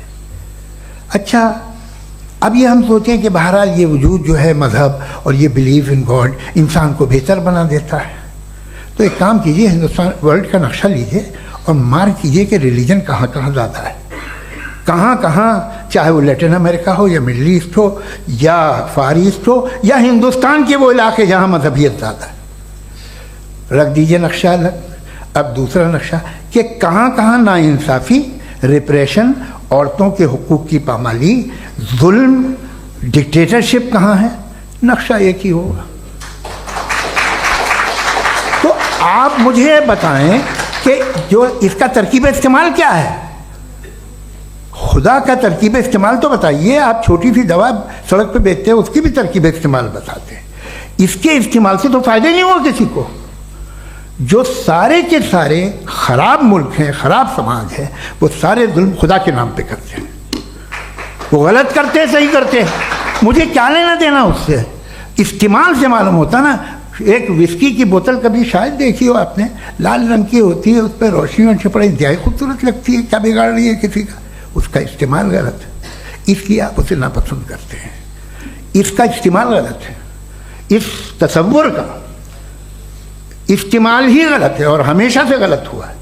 आप देख लीजिए, इंसानी तारीख देख लीजिए, आज देख लीजिए, हिंदुस्तान देखिए, दुनिया देख लीजिए, क्या हो रहा है। इसे कैसे इस्तेमाल कर रहे हैं फेथ वाले लोग? क्या फेयर हैं, जस्ट हैं, जो अपने खुदाओं पे यकीन रखते हैं? वो किस तरह के लोग हैं? वो लोगों को इंसाफ देते हैं, वो बेहतर इंसान बने। तो इस दवा का फ़ायदा क्या है? चलो बहुत फ़ायदा हो रहा तो मैं इस्तेमाल कर लूँगा, मैं मुझे तो इस दवा का कोई फ़ायदा दिखता ही नहीं। मुझे तो ऐसा लगता, मैं एक और बात बताऊँ, अगर कोई आदमी मजहबी है और अच्छा आदमी है तो मैं उसकी बहुत इज्जत करता हूँ, इसलिए कि मेरा ख्याल है मजहबी आदमी का अच्छा होना मुझसे अच्छा होने से ज़्यादा मुश्किल है। भाई हर चीज़ की एक लिमिट है। आप इतना भाग सकते हैं, इतना नहीं भाग सकते, इतना वजन उठा सकते, इतना नहीं उठा सकते, इतना दूर देख सकते हैं, इतना दूर नहीं देख सकते। उसी तरह कॉमन सेंस कहता है कि आप में नेकी का भी एक कोटा होगा।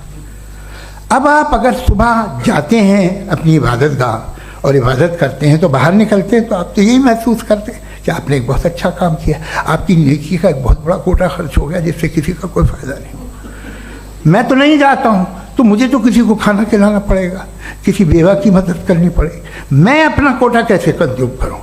आप अपना कोटा, सारे मजहबी लोग इंतहाई यूजलेस कामों में यूज़ करते हैं। उसके बाद भी अगर आप में बच्ची है थोड़ी सी शराफत, तो भाई वाह, क्या बात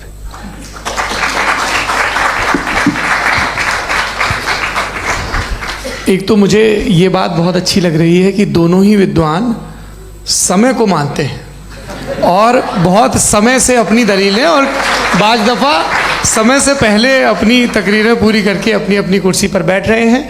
ये इस आर्ग्यूमेंट का राउंड 2 पूरा हुआ। अब रिबटल का राउंड 2 है और उसके बाद क्रॉस एग्जामिनेशन होगा। नहीं, आपका आर्ग्यूमेंट हो गया सर।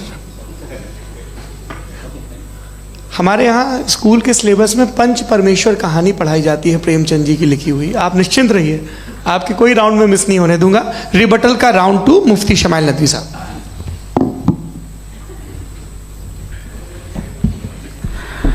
असल में जो हकीकी प्रॉब्लम है, असल प्रॉब्लम है, वो ये है कि जावेद साहब के पास कॉन्सेप्ट ऑफ गॉड क्लियर नहीं है।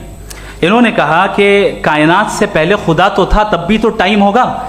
ये टाइम कायनात का हिस्सा है। हम खुदा, उस खुदा को मानते हैं, नेसेसरी बीइंग का टाइमलेस होना जरूरी है, चूंकि वो टाइम का क्रिएटर है। जब उसने टाइम को क्रिएट किया तो वो खुद टाइम पे कैसे होगा? उसने जब स्पेस को क्रिएट किया तो खुद स्पेस में कैसे होगा? अगर वो टाइम एंड स्पेस को पहले से ही उसका पाबंद है तो फिर किस चीज को उसने क्रिएट किया? लिहाजा ये सवाल गलत है कि खुदा था तो टाइम होगा। बिल्कुल नहीं, टाइम के पाबंद हम है, खुदा नहीं है। हम फिजिकल वर्ल्ड से ताल्लुक रखते हैं, वो मेटाफिजिकल रियलिटी है। दूसरी चीज इन्होंने मिसाल दी कि चाय की केतली हवा में घूम रही होगी, और पता नहीं शायद वो बर्टन रसल का उन्होंने हवाला दिया। बहरहाल यही प्रॉब्लम है। प्रॉब्लम यही है कि हम चीजों के दरमियान डिफ्रेंशिएट नहीं कर पाते हैं। ये जो आपने मिसाल दी ये इमेजिनेशन है, और मैं जो साबित कर रहा हूं वो लॉजिकल नेसेसिटी है। आप इमेजिन करने आए तो कुछ भी करें, जुपिटर में पिंक एलिफेंट होगा, यूनिकॉर्न होगा, करें, उससे कायनात पे क्या फर्क पड़ता है? उससे आप लॉजिकल नेसेसिटी साबित नहीं कर सकते। मैं तो उस प्राइम कॉज की बात कर रहा हूं, उस नेसेसरी बीइंग की बात कर रहा हूं जिसके बगैर इस कायनात का एग्जिस्टेंस मुमकिन नहीं है। दूसरी चीज, मजहब को साइंस चैलेंज करती है वगैरह वगैरह, ये हमारा टॉपिक ही नहीं है। मैं इस पे बात करूंगा तो फिर मेरा वक्त चला जाएगा। मजहब के ऊपर चूंकि हमारी डिस्कशन नहीं है, साइंस को मजहब और बिलखुसूस मैं और हमारा वर्ल्ड व्यू कम अज कम साइंस को पीछे नहीं करता है, साइंटिज्म की मजम्मत करता है। इसकी वजाहत मैंने पहले कर दी।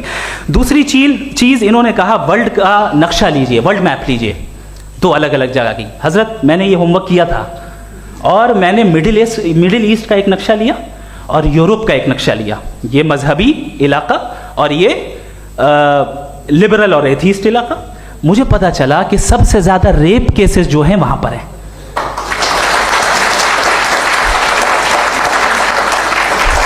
मुझे ये पता चला यूएन की रिपोर्ट के मुताबिक, मैं ये अपने घर से नहीं लेके आ रहा, कि जो वर्किंग वुमेन है यूरोपियन कंट्रीज में, उसमें 81% वुमेन सेक्सुअल हैरेसमेंट का वर्क में शुमार हो रही है। ये मिडिल ईस्ट में नहीं हो रहा है, वो मजहबी लोग हैं इसलिए नहीं हो रहा है। दूसरी चीज, आपने ये कहा कि मजहबी आदमी का अच्छा होना हमारे अच्छे होने से बहुत मुश्किल है, बहुत मुश्किल है। तो इसका मतलब यह है कि गॉड के अलावा आपके पास अच्छे और बुरे का कोई स्टैंडर्ड है। मैं चाहूंगा कि कन्वर्सेशनल स्टाइल वाली डिस्कशन और सेगमेंट पे इसी पे बात कर लेते हैं। Thank you very much.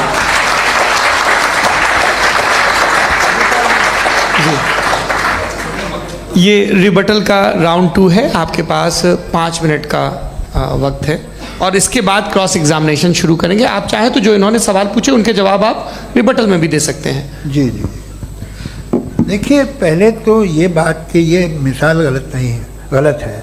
इन्होंने पहले ही हमको डिसार्म कर दिया। पहले अकल से मामला सॉल्व नहीं हो सकता, लॉजिक से आप पहुंच नहीं सकते। ये एक मेटाफिजिकल चीज़ है। मेटाफिजिकल अजीब सा लफ्ज़ है, ठीक से किसी को माने नहीं मालूम इसके, तो ऐसा लगता है कुछ बड़ी चीज़ है। अरे भाई क्या होता है मेटाफिजिकल, बताओ, खड़ी हो। ये एक लफ्ज़ है जो कहीं भी इस्तेमाल हो जाता है। जब आप एक बात कर रहे हैं और आप मुझसे बहस कर रहे हैं तो मुझे मेटाफिजिकल मत बताइए, आप लॉजिकली मुझे प्रूव किए। और अगर लॉजिकली आप नहीं बात करते साहब ये मेटाफिजिकल है, तो फिर हम आप बात क्या कर रहे हैं? मेरा आपका किस ज़बान में कॉन्वर्सेशन होगा? और ये कहना कि वक्त पहले नहीं था, तो फिर क्यों कहते हैं ये हमेशा से और हमेशा रहेगा? हमेशा वक्त है, तो आप कैसे कहते हैं वो हमेशा से है और हमेशा रहेगा? हमेशा का मतलब है कोई वक्त, अगर वक्त ही नहीं है तो हमेशा कैसे? बाहर वो रहेगा। अब मैं ये देखता हूँ, आपने कहा ना कि वहाँ रेप ज़्यादा होते हैं, तो हम एक बात देखते हैं कि ये दुनिया जिसमें वो कादर मुतलक है, जिसकी मर्ज़ी के बगैर पत्ता भी नहीं हिलता, ओमनीपोटेंट है, ये दुनिया चल कैसे रही है? और इस दुनिया का हाल क्या है? 45,000 बच्चे जो 10 साल की उम्र से कम थे वो गाजा में मरे। भूख से काला हांडी में बच्चे मरते हैं और डिप्थेरिया से मरते हैं। डिप्थेरिया अजीब मर्ज है, गले में जाली बनना शुरू होती है, बच्चा नीला हो जाता है, गरीब का बच्चा, इसलिए कि उपास इलाज में। ये कादर मुतलक है जो चाहे कर दे। इससे आप दुआएं मांगते हैं हमारी ये काम कर दे वो कर दे, तो इसका मतलब डे टू डे लाइफ में वो इंटरफेयर करता है और ये देख रहा है वो। अगर वो वाकई भी है फॉर डिस्कशन सेक, तो मैं जब दुनिया देखता हूँ तो मेरे दिल में उसके लिए कोई इज्जत नहीं पैदा होती। ये क्या कर रहे हो तुम पूरे ऑल पावरफुल हो, ओमनीपोटेंट हो, ओमनी प्रेजेंट हो। तुम तो वहाँ गाजा में रहे होगे ना, तुम हर जगह हो। तुम देख रहे थे कि बच्चे की कैसे धज्जियाँ उड़ रही, तुम देख रहे थे और तुम चाहते हो मैं तुम्हारी परस्तिश करूँगा, तुम हो भी। अरे यार, इसके अच्छे तो हमारे चीफ प्राइम मिनिस्टर हैं, कुछ तो ख्याल करते हैं। आप किसकी इबादत कर रहे हैं? अगर वो है भी, ये दुनिया नाइंसाफी से, जुल्म से, जबर से, तशद्दुद से भरी हुई। और आप ये मत कहिएगा कि वो देख रहा है और वो बताएगा एक दिन। अगर वो देख रहा है और इंटरफेयर नहीं करता तो आप दुआ क्यों मांगते? आप कहते हैं मेरा ये काम करा दे, इसके मतलब है वो दखल दे सकता है। वो आपको नौकरी दिलवा सकता है, भले दूसरे आदमी को न मिले, मगर आपका काम कर देगा चूंकि आपने दुआ मांगी है। तो जब वो आपको नौकरी दिला सकता है, लड़की की शादी कर सकता है, बेटे को ग्रीन कार्ड दिलवा सकता है, तो कम से कम ये जो मर रहे हैं बच्चे, इनको रोक दे, कुछ तो करे। मुझे तो दुनिया में, इस दुनिया का कोई मालिक है, इसका ओमनीपोटेंट कोई रूलर है, और ये दुनिया ऐसी चल रही है। मैं तो चाहूँगा कि भाई ना हो, अगर हो तो बड़ी शर्मिंदगी की बात है। शुक्रिया।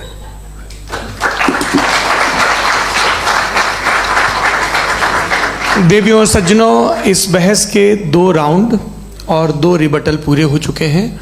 अब सबसे ज़रूरी और सबसे मुश्किल राउंड शुरू हो रहा है, क्रॉस एग्जामिनेशन का। अब इन विद्वानों की सज्जनता की एक परख भी होगी, और वक्त हमने 16 मिनट का तय किया है। पहला सवाल आप पूछना चाहेंगे? जी बिल्कुल। पहले बोले भी आप माइक ले लीजिएगा हाथ में, ये नीचे से ऑन जी। मैं बोलता हूँ, ये डायस हटा सकते हैं क्या हम थोड़ा क्विकली? डायस पीछे कर दीजिए बस थोड़ा सा, है, ताकि ये जो दाएं बाएं लोग बैठे हैं, इसे हटा ही दीजिए। अब हम वहाँ तो जाने वाले नहीं, आराम से आराम से दोनों तरफ से हटा दीजिए।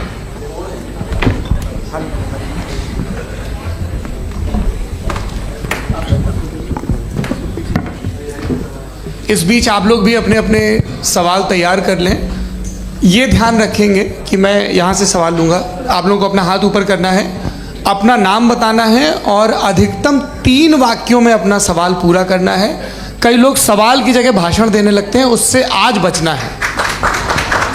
जी मुफ्ती साहब, पहला सवाल आपका, 16 मिनट हैं, हम दोनों लोगों के सवाल लेंगे। जी बहुत शुक्रिया। आपकी जो अभी बात हुई बहुत अहम थी, मैं इसको चाहूँगा कि आगे डिस्कस करूँ, लेकिन चूँकि अभी ये वो सेगमेंट है क्रॉस एग्जामिनेशन, तो सबसे पहला सवाल आपसे ये है कि जो मैं इतनी देर से कॉन्टिंजेंसी आर्ग्यूमेंट आपको बता रहा था, ये अकल से ही बता रहा था हजरत, आप ये बताएं कि आप इन्फिनिट रिग्रेस ऑफ कॉजेस को पॉसिबल मानते हैं या नेसेसरी बीइंग के एग्जिस्टेंस को सही समझते हैं? चूँकि 2 ही ऑप्शन हो सकता है, आप ये बताएं। देखिए, आपको मैं ईमानदारी से बात करूँ, एक तो मैं कॉन्टिजेंसी वर्ड ठीक से समझता नहीं, और इस वक्त भी जो आपने अंग्रेज़ी के अल्फाज इस्तेमाल किए वो ज़रा थोड़े से मुझे डिफ़िकल्ट और कॉम्प्लिकेटेड लगे, तो आप ज़रा सिंपल ज़बान में सवाल कर सकते हैं? बिल्कुल कर सकता हूँ जी।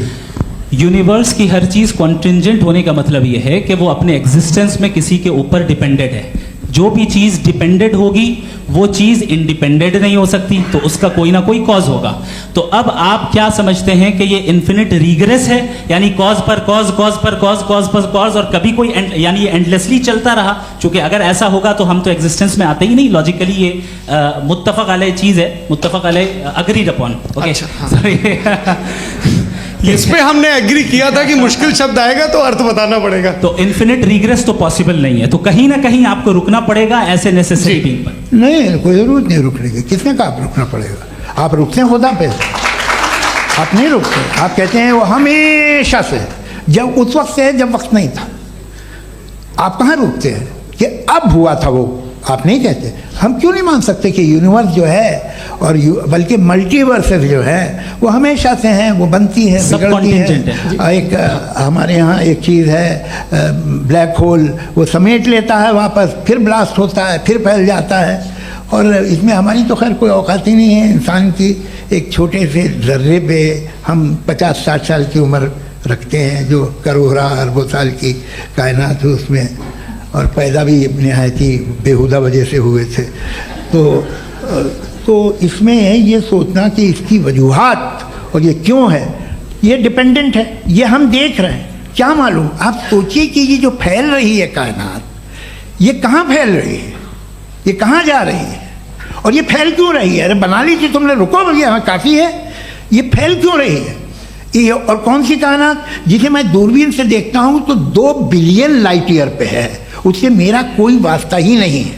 2 बिलियन ईयर यानी अगर मैं 80,000 माइल्स पर सेकेंड से चलूँ तो 20 करोड़ साल में वहाँ पहुँच जाऊँगा। इसकी ज़रूरत क्या थी? ये दुनिया, ये कायनात तो इंसान अशरफुल मखलूक़ात के लिए बनाई गई ना, तो ये सब ये टर्म समझ में नहीं आया। इसमें कोई खास समझने वाली बात थी भी नहीं। ये जो अल्टीमेट कहा यह जाता है कि ये जो पूरी यूनिवर्स है, ये जो दुनिया है, ये इंसान के लिए बनाई गई। अच्छा, ये सब इंसान के लिए। क्यों साहब, सही है ना? बिल्कुल, लेकिन इसका ये मतलब नहीं कि किसी चीज के पीछे रीजन आपको नहीं पता तो रीजन नहीं है, इसे कहते हैं नहीं, मुझे नहीं पता, लेकिन मेरी जिम्मेदारी नहीं है। वो बिल्कुल सही कहा था उसने, बर्टन रसल ने। आपने उसे मजाक में टाल दिया कि भाई आप एक दावा कर रहे हैं, मैं क्यों कहूं कि ये गलत है दावा? आप प्रूफ कीजिए, मेरे पे जिम्मेदारी ही नहीं है, मैंने थोड़ी कहा है। आप प्रूफ कीजिए कि ये सही है। आप आर्ग्यूमेंट ऑफ कंटिजेंसी आप का जवाब कोई ही नहीं दे सवाल रहे हैं। पूछना चाहेंगे? है? आप सवाल पूछना चाहेंगे मुफ्ती साहब से? क्योंकि ये क्रॉस एग्जामिनेशन का दौर है। आप जैसे पहले बोल रहे थे फेथ को लेके कुछ। मैं ये पूछना चाहूँगा कि खुदा ने जो भी रेवलेशन किए हैं, एक मज़हब के लिए बहुत से मज़हबों में किए हैं, अलग अलग रेवलेशन है। कहीं कुछ एक बातें हैं, कॉन्ट्रडिक्शन भी है आपस में, कहीं कुछ आप कर सकते हैं, कहीं कुछ नहीं कर सकते। ऐसा नहीं है कि सबकी कोड ऑफ मॉरल एक है। तो ये किस्सा क्या है? अब आप ये देखिए कि मुझे कभी कभी लगता है कि ये जो फुटबॉल फाइनल होता है, लाखों लोग होते हैं, फिर वो टीवी कवर करती, करोड़ों लोग, अगर उसमें खुदा की एक बूमिंग आवाज़ आ जाती, मैं गॉड हूँ, तो सारे लोग अभी सुन लेते और टीवी पे भी सुन लेते, किस्सा खत्म होता। ये इतनी राजदारी क्या है कि तुम सामने कुछ तो सबूत दे दो हमें सॉलिड। ये कह साहब ये यूनिवर्स कैसे बनी, इससे मसला क्या हल होगा? मैं पूछूंगा आपसे खुदा कैसे बना? क्यों नहीं पूछूंगा कैसे बना? बल्कि वो तो कायनात से कहीं ज़्यादा इंटेलिजेंट है, कायनात से कहीं ज़्यादा कॉम्प्लेक्स। जी वो हमेशा से है। आप कहेंगे मैं मान लूँगा। अच्छा, दोयम वो कादिर मुतलक, यानी कादिर मुतलक का मतलब ओमनीपोटेंट, वो जो चाहे कर सकता है। आपको नौकरी दिलवा सकता है, आपकी अच्छी जगह शादी करवा सकता है, आपके पड़ोसी का मुकदमा हरवा सकता है, आपको जिता सकता है, सब काम करता है। थोड़ा सा माइक क्लोज जी। वो इस दुनिया को चला कैसे रहा है? ये दुनिया कैसे चल रही है? आपको इस पर हैरत नहीं होती? या क़यामत के बाद कभी एक जस्टिस होगा, जब ये बच्चा मर चुका होगा जिसकी धज्जियाँ उड़ गई बम से, इसको इंसाफ मिलेगा तब? अच्छा, अब जवाब दूं? हाँ दीजिए। मैं इसीलिए आप की तरफ आता। सबसे पहले आपने रेवलेशन और स्क्रिप्चर्स की बात की, इस पे मैं बात कर सकता हूं, लेकिन आज नहीं करूंगा चूंकि वक्त कम है। कभी और इस पे डिस्कस करेंगे, मैं तैयार हूं उस पे भी बात करने के लिए। ये अभी से राउंड 2 की भूमिका तय हो रही है। Does God exist round 2? जी, चूंकि आज गॉड के एग्जिस्टेंस पे बात है तो मैं उसी के रिलेटेड जो है आपके सवालात को एंटरटेन भी करूंगा और मैं भी पूछूंगा। आपने कहा कि आपने साबित ही नहीं किया, जबकि आर्ग्यूमेंट ऑफ कॉन्टिजेंसी बुनियादी आर्ग्यूमेंट है। आप मुझे कॉन्टिजेंसी का मतलब बताइए, आपका मतलब क्या कॉन्टिजेंसी? कॉन्टिजेंसी का मतलब ये हुआ कि हर वो वजूद जो किसी भी चीज़ का पाबंद है, हर वो वजूद या हर वो चीज़ जो अपने एग्जिस्टेंस में किसी भी चीज़ के पाबंद है और उससे बाउंड है, उसको उसकी ज़रूरत है, उस पर डिपेंड करती है, तो जाहिर सी बात है कि उसका कोई ना कोई कॉज होता है। ये तो अक्ल की बात है। ये आप रीजनिंग की बात करते हैं, मैं वही कर रहा हूँ। दूसरी चीज़ आपने ये बात कही कि इतने बिलियन लाइट ईयर्स दूर है, उसका मेरा क्या लेना देना। फिर मेरे ख्याल से आपको ये नहीं कहना चाहिए I think therefore I am an atheist. आपको सोचना चाहिए, सिर्फ आप एक लिमिटेड दायरे में रहकर नहीं सोचें, बल्कि बाहर निकलकर सोचें। आपने तीसरा सवाल किया, आपने 2-3 सवाल एक साथ। ऐसी बातें ना कीजिए, कुछ लोगों को इतराज़ हो जाएगा आप पे कि आप कुछ भी सोचिए। ये इजाज़त आपको है नहीं, मुझे है।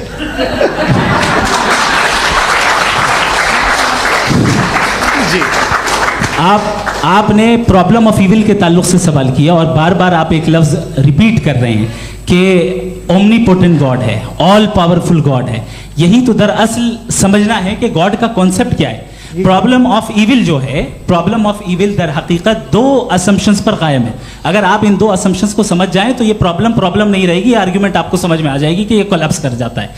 पॉइंट नंबर 1, यानी जो आपका सबसे पहला फॉल्स असम्पशन है कि गॉड मर्सीफुल है, ओमनीपोटेंट है, दुनिया में जुल्म हो रहा है। लेकिन आपको ये समझना चाहिए कि हमारे वर्ल्ड व्यू के मुताबिक गॉड सिर्फ ओमनीपोटेंट और सिर्फ मर्सीफुल नहीं है, बल्कि वो ऑल वाइज भी है और वो ऑल नोइंग भी है। उसके हर काम के पीछे हिकमत और विजडम है, ये कोई जरूरी नहीं है कि वो हिकमत और विजडम आपको समझ में आए या मुझे समझ में आए। अगर आप जो समझ रहे हैं उसके मुताबिक आप फैसला कर रहे हैं, ये लिमिटेड पर्सपेक्टिव से आर्ग्यूमेंट है। और इस चीज को हम अपनी दुनिया में, अपने लाइफ में, डेली लाइफ में इस प्रिंसिपल को एक्सेप्ट करते हैं। हम जब किसी डॉक्टर के पास जाते हैं, डॉक्टर के पास जाकर वो अगर उसने हमें कोई दवाई दी है, तो हम ये तो नहीं कहते कि जब तक आपके पास जितना नॉलेज और जितना विजडम नहीं है, आपने क्यों ये दवाई दी है, तब तक हम इस चीज को एक्सेप्ट नहीं करेंगे।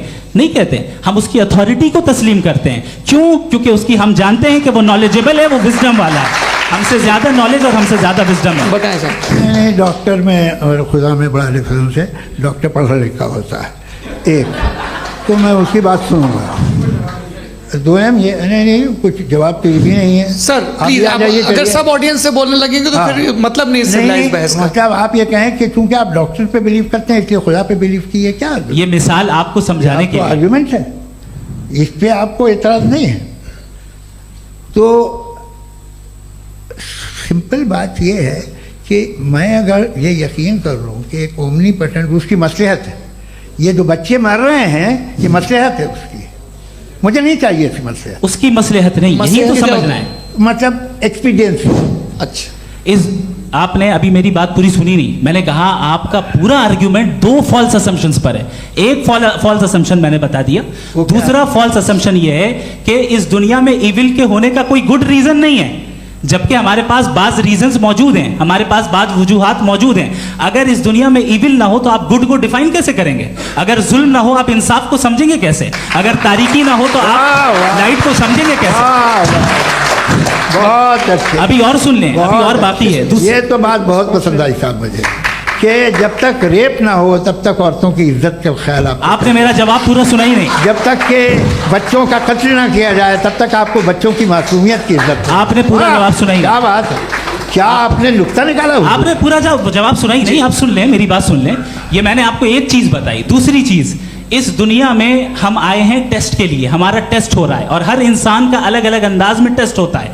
और इस दुनिया में अगर इविल मौजूद है तो वो इविल जरिया है हमारे अंदर ह्यूमन नोबल क्वालिटीज को डेवलप करने का और अलग अलग फील्ड में प्रोग्रेस करने का। और अगर हमारे अंदर और इस दुनिया में इविल नहीं होता तो बताइए टेस्ट का मतलब क्या होता? अगर मैं अपने स्टूडेंट को एमसीक्यूज दूं और उसमें सिर्फ राइट आंसर लिख कर दे दूं और कहूं तुम्हारा टेस्ट हो गया, ये मीनिंगलेस है। इस दुनिया में अगर हम टेस्ट के लिए आए हैं तो जाहिर है गुड एंड इविल दोनों मौजूद है। तो अगर गुड एंड इविल दोनों मौजूद है तो ये इविल भी खुदा का बनाया हुआ है? जी हाँ, खुदा का बनाया हुआ है। लेकिन अच्छा, चलो अच्छी बात। जी बिल्कुल, तो बिल्कुल खुदा ने मतलब बनाया। अभी तो ये है कि जो मेजॉरिटी है दुनिया में वो इविल है, तो ये खुदा एक्चुअली इविल के साइड पे लग रहा है मुझे। बिल्कुल भी नहीं, मैं बता मेजॉरिटी में तो वो है। क्या बात कर रहे हैं भाई आप? मैं बहुत- कोई भी जो मुंसिफ होगा, चाहे आपका अपना घर हो जिसके आप सबसे बड़े हैं, चाहे आपकी ऑर्गेनाइजेशन हो जो आप चलाते हैं, वहां पर आप इविल रखेंगे साबित करने को कि बाकी लोग शरीफ हैं? मेरी बात सुन क्या लें। ये आर्ग्यूमेंट ही गलत है? अगर- कि जब तक के कोई इविल नहीं होगा तब तक के शरीफ आदमी शरीफ नहीं लगेगा। अगर एग्जामिनर गलत ऑप्शन दे रहा है तो एग्जामिनर इविल नहीं हो गया, जो गलत ऑप्शन को सेलेक्ट कर रहा है वो फेल होगा। क्रिएटर ने इविल को बनाया है लेकिन वो इविल नहीं है। अच्छा। सुनिए मेरी बात, चलिए, लेट मी कंप्लीट सर। जी जी। क्रिएटर ने इविल को बनाया है टेस्ट के लिए, वो इविल नहीं है। इविल वो होगा जो उसे इख्तियार करेगा। छुरी को बनाने वाला गलत नहीं होता है, छुरी का गलत इस्तेमाल करने वाला गलत होता है। रेप को कैसे गलत इस्तेमाल करते हैं? रेप इंसान के फ्री विल का नतीजा है। ये रेप कैसे गलत इस्तेमाल होता है? ये मुझे अब सुन लें, अब सुन लें। गलत इस्तेमाल होता है। हाँ मैं बता रहा हूँ ना, रेप कैसे गलत इस्तेमाल? मैं बता रहा हूँ जी। कि जो इविल इस दुनिया में मौजूद है उसके कई सारे तरीके हैं। एक तरीका इंसान का अपना फ्री विल है। अब अगर कोई रेपिस्ट रेप कर रहा है तो इसका गॉड का कसूर नहीं है, वो अपने फ्री विल का गलत इस्तेमाल कर रहा है, उसको सजा मिलनी चाहिए। अच्छा। और उसी के लिए जहन्नम बनाई गई है। ये फ्री विल का भी बड़ा चक्कर। आप जब कोई बुरा काम करते हैं या कोई बुराई होती है तो ये कहा जाता है कि ये फ्री विल है। 7 billion free wills are moving on this planet. 7 billion free will. और एक आदमी अपनी फ्री विल से मुझे कत्ल कर दे तो मैं खुदा की मर्जी से मरा हूँ कि इसकी फ्री विल की वजह से? मेरी मौत खुदा के हाथ है या इस फ्री विल वाले के हाथ है? खुदा ने फ्री विल का निजाम बनाया है और उस निजाम का गलत इस्तेमाल करके कोई आपको मार रहा है, इस्तेमाल करके मेरा कत्ल कर देता है। अब मेरी मौत का जिम्मेदार कौन है? वो इंसान जिम्मेदार है वो इंसान। जी। तो ये कहना कि और उसको सजा मिलेगी। तो अब आप आगे चलिए कि ये तय करना कि अल्लाह ही या खुदा, सॉरी अल्लाह नहीं, खुदा ही जिंदगी देता है, खुदा ही मौत देता है, ये गलत है। बिल्कुल गलत नहीं है। हाँ, नहीं, निजाम उसी ने बनाया फ्री विल का, निजाम मौत और हयात का उसी ने बनाया। You are contradicting yourself. अभी आपने कहा कि एक आदमी ने फ्री विल से आपको मार दिया, इसमें उसे फ्री विल दी गई थी, उसने गलत इस्तेमाल किया। 7 billion free wills are moving on this planet, और आप चाह रहे हैं कि मैं सिर्फ खुदा का ध्यान करूं। ये 7 बिलियन फ्री विल्स को मुझे लुक आफ्टर करना पड़ेगा कि नहीं? ये तो तबाहियां कर रही हैं और तबाहियां ज़्यादा हो रही हैं। बिल्कुल। तो अगर आप बताएं अगर खुदा नहीं है फॉर एग्जाम्पल, हाँ। तो आप इविल को कैसे डिसाइड करेंगे? यानी how can you define evil objectively without God? Evil को डिफाइन करिए। देखिए, दुनिया में 2 तरह के जानवर हैं, एक जो अकेले रहते हैं जंगल में और एक जो ग्रुप्स में रहते हैं। ग्रुप में जो भी रहेगा, चाहे वो आपका फाउंडेशन हो, चाहे कोई क्लब हो, चाहे कोई पॉलिटिकल पार्टी हो, चाहे कोई यूनिट हो, उसमें आपको इंटरैक्ट करने के रूल बनाने पड़ेंगे। यानी लोग तय करेंगे। लोग तय करेंगे। अगर लोगों ने ये तय किया कि किसी का रेप करना सही है, आप जस्टिफाई करेंगे? नहीं, आपका फाउंडेशन तो ये हो गया ना कि लोग ही विल डिसाइड करेंगे। नहीं, अरे दुनिया में ऐसे ग्रुप्स हैं जो रेप को जायज़ मानते हैं सर्टेन हालात में। मैं डिटेल में नहीं जानूंगा, आप भी जानते हैं।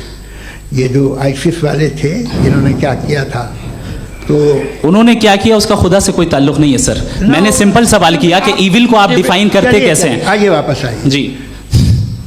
आप साथ में तभी रह सकते हैं जब कुछ आप ऐसे उसूल डेवलप करें जिसमें हर एक का बेसिक तहफ़्फ़ुज़, हर एक का बेसिक राइट हो और हर एक को कोई आराम मिले। यही तरीक़ा है किसी भी ऑर्गेनाइजेशन जिसमें एक से ज़्यादा लोग हैं और वो ऐसे चलती है ज़िंदगी। उसमें अगर आप गड़बड़ करेंगे तो तबाही होगी, नुकसान होगा, बर्बादियाँ आएंगी। और अगर उसमें आप घर ले लीजिए ना, एक हस्बैंड है, एक वाइफ है, बच्चे हैं, वालदा भी हैं, 2 बहनें भी हैं, एक भाई भी है। अब इसमें कोई निज़ाम आपको चाहिए साथ में रहने का, और एक दूसरे पे भरोसा रहे, एक दूसरे के बहीख्वाह हों, एक दूसरे की मदद करें, ऐसी जिंदगी। सर आपकी बात आ गई। आप ये कह रहे हैं कि लोग डिसाइड करेंगे क्या सही है क्या गलत है, यही है? मेजॉरिटी डिसाइड करेगी क्या सही है क्या गलत है? अरे भाई बिल्कुल। मेजॉरिटी अगर ये कहे कि नाजी जर्मनी के साथ जिस तरह मेजॉरिटी थी कि जेनोसाइड करना सही, आप जस्टिफाई करेंगे? उस वक्त आपका ये सवाल सिर्फ उसके बाद क्लोजिंग। हाँ, उस वक्त प्लेनेट पे जो लोग थे, उनमें कितने लोग हिटलर को सही समझते? अच्छा, प्लेनेट की मेजॉरिटी तय करेगी, सोसाइटी की नहीं। प्लेनेट की मेजॉरिटी गॉड के एग्जिस्टेंस को सही मानती है, आप क्यों नहीं मानते?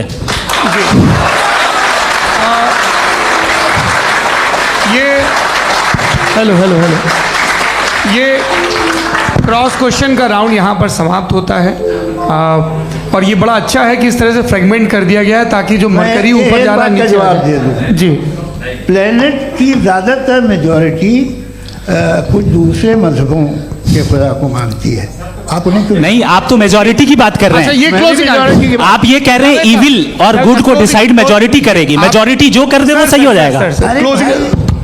इसको जैसा आप ही लोगों ने तय किया है उसी फॉर्मेट को फॉलो कर लेते हैं। हाँ भाई, मैंने तो भले लोगों पे एतबार किया और तब मॉडरेशन तय किया। जी, आपके पास 5 मिनट का वक्त है, क्लोजिंग आर्ग्यूमेंट है, उसके बाद हम ऑडियंस से क्वेश्चन आंसर लेंगे जावेद साहब के क्लोजिंग आर्ग्यूमेंट के बाद। Okay, time start. बहुत शुक्रिया जी। हमारा जो टॉपिक है डज गॉड एग्जिस्ट, मैं इस पे इतने एकेडमिक तैयारी करके आया था, मुझे था कि मैंने सोचा था कि कई सारे मैं आर्ग्यूमेंट्स दूंगा, लेकिन वक्त की भी किल्लत और जावेद साहब बार बार इधर उधर चले जा रहे थे तो उसको भी थोड़ा एंटरटेन करना पड़ गया। डज गॉड एग्जिस्ट पे मैं एक ही आर्ग्यूमेंट दे पाया। आर्ग्यूमेंट्स बहुत हैं और डेफिनेटिव आर्ग्यूमेंट्स हैं, और मेरे आर्ग्यूमेंट को किसी एक राउंड में भी इन्होंने एंटरटेन नहीं किया और रेफ्यूट नहीं किया। एक राउंड में भी नहीं, एक राउंड में भी नहीं। कौन सा? और ना ही अभी आपका क्लोजिंग आर्गुमेंट आएगा, नहीं, वो बता देना। Argument of contingency sir. अरे मैं आपसे कई बार कह चुका हूँ कंटीजेंसी का मतलब अब मैं कैसे समझाऊं आपको? आपस में हाँ, आप और कितने आसानी से समझाऊं मैं, मुझे तो नहीं समझ में आ रहा है। आप अपनी आर्ग्यूमेंट ऑफ कंटीजेंसी उर्दू में बोल सकते हैं। हाँ, आप अपनी बात पूरी कर लें जी। आखिरी 4 मिनट। दूसरी चीज, just a minute please ma'am, can I talk? दूसरी चीज ये है कि आपने एक तो इसका जवाब नहीं दिया, दूसरा आपने गॉड के ना होने पर कोई डेफिनेटिव आर्ग्यूमेंट नहीं दिया, सिर्फ मजहब पे बात कर रहे हैं आप। मजहब तो आज हमारा टॉपिक ही नहीं था, आज तो हमारा टॉपिक हो, आप मजहब से ले लेकर आईएस तक चले गए। भाई हमारा क्या ताल्लुक है उससे? We condemn them. और उसका गॉड से क्या ताल्लुक है? अगर कोई गलत काम कर रहा है, किसी ने किसी को कत्ल किया, किसी ने किसी का रेप किया, उसको सजा मिलनी चाहिए। और आपके पास कोई भी rational strong foundation of morality नहीं है। आपने कहा कि मेजॉरिटी तय करेगी सोसाइटी की, वो सही होगा। मैंने कहा हिटलर को फिर आप सही कहेंगे? नहीं, प्लैनेट की सोसाइटी की मेजॉरिटी तय करेगी। तो प्लैनेट की मेजॉरिटी गॉड के एग्जिस्टेंस को मानती है, आप कह रहे हैं ये रिलीजियस है। तो यानी आपके पास कोई स्ट्रॉन्ग फाउंडेशन नहीं है ऑब्जेक्टिव मोरालिटी का। ऑब्जेक्टिव मोरालिटी का अगर कोई फाउंडेशन है तो वो सिर्फ गॉड है, गॉड है, गॉड है। थैंक यू जी। ये मुफ्ती शमाइल नदवी साहब का क्लोजिंग आर्ग्यूमेंट था। अब हमारे पास जी, मैं जी ये बड़ा अच्छा है कि दोनों लोगों को मॉडरेटर से शिकायत भी और बोल रहे भाई हमारी शाबाशी भी तो करते चलो। अब मेरी बात जी, आपके पास जावेद अख्तर साहब 5 मिनट का वक्त है, ये आपका क्लोजिंग आर्ग्यूमेंट है, टाइम रीसेट कर दें जी। देखिए, बहुत सारी बातें हैं। गॉड का डेफिनेशन दुनिया के किसी भी रिलीजन में है कि वो ओमनीपोटेंट है, ओमनीप्रेजेंट है, he is just, he is kind, he loves you and so on. मैं जब दुनिया देखता हूँ तो मुझे कोई ऐसा सुप्रीम पावर यहाँ दिखाई नहीं देती है जो इंसान की बहबूदी के लिए कुछ कर रही हो, कमज़ोर को बचा रही हो, मदद कर रही हो, जालिम को पीछे हटा रही हो। मैं नहीं देखा, तारीख़ में नहीं। एक तो अगर है और ये देख रहा है तमाशा, तो उसका होना न होना बराबर है। दोयम ये कि ये जो है, जब आप ये कहते हैं कि कायनात जिसकी कंटीजेंसी है, मैं देखिए वो लफ्ज़ इस्तेमाल किया मैं, तो ये कैसे हो सकती है भाई? और फ़ौरन आप सरेंडर कर देते हैं कि जाहिर है कि इसका बनाने वाला तो इससे 10,000 गुना ज़्यादा कॉम्प्लिकेटेड होगा। उस पर आपके होने पे कोई इतराज़ नहीं है। उसे वो टाइमलेस है, वो पहले से था, टाइम तो बहुत बाद में आया। ये सब आप मानने को तैयार है जिसका आपके पास कोई सबूत नहीं, आपके पास कोई रीज़न नहीं है। आपकी तारीख क्या है मज़हबों की? बिलीफ की, जो खुदाओं का बिलीफ है, ये कॉन्स्टेंटली गलत साबित होता रहा है। मतलब आप कहें कि अरिस्टोटल के ज़माने में तो सब जाहिल थे, वो भी इतने ही यकीन से खुदा पे यकीन रखते थे, जो अब नहीं रहा। ये भी नहीं रहेगा, आप लिख लीजिए। और इसके आसार आपको दुनिया में दिखाई देना शुरू हो चुके हैं। ये बहस क्या आज से 100 साल पहले इस तरह हो सकती थी? यहाँ तक तो आपको हम ले आए हैं। तो सर अरे इनको मदद की ज़रूरत नहीं भाई, ये सेल्फ सफिशिएंट आदमी है, आप क्यों इनकी मदद कर रहे हैं? Sir please. तो ये जो है तमाम बातें अपनी जगह हैं। ये एक पैकेज है। आप अकेले, कोई आदमी ऐसा नहीं जो सिर्फ गॉड को मानता हो, उसके साथ बहुत पैराफर्नेलिया आता है, अलग अलग पैराफर्नेलिया आते हैं। They have always created chaos in the society. मैं तो आपको सीधा ऑफर देता हूँ कि दुनिया में 10 इम्पॉर्टेंट बिलीव्स हैं। आप एक मानते हैं, 9 नहीं मानते, 9 में आप एथियस्ट हैं, 9 को आप बिल्कुल रीजनेबली मेरी तरह देखते हैं। तो 90 मजहबी आदमी भी 90% एथियस्ट है, वो दूसरे खुदा नहीं मानता, एक खुदा मानता है अपना वाला, बाकियों को कहता है गलत है। अगर आप मानना ही बंद कर दें तो आपका 10% चांस है कि आप सही हैं और 90% चांस है कि आप गलत हैं। मेरा मशवरा है, आप मानना छोड़ दिए तो 50% चांस होगा कि आप सही हैं और 50% चांस होगा, 40% आप गेन करेंगे बाय बिकमिंग एन एथियस्ट।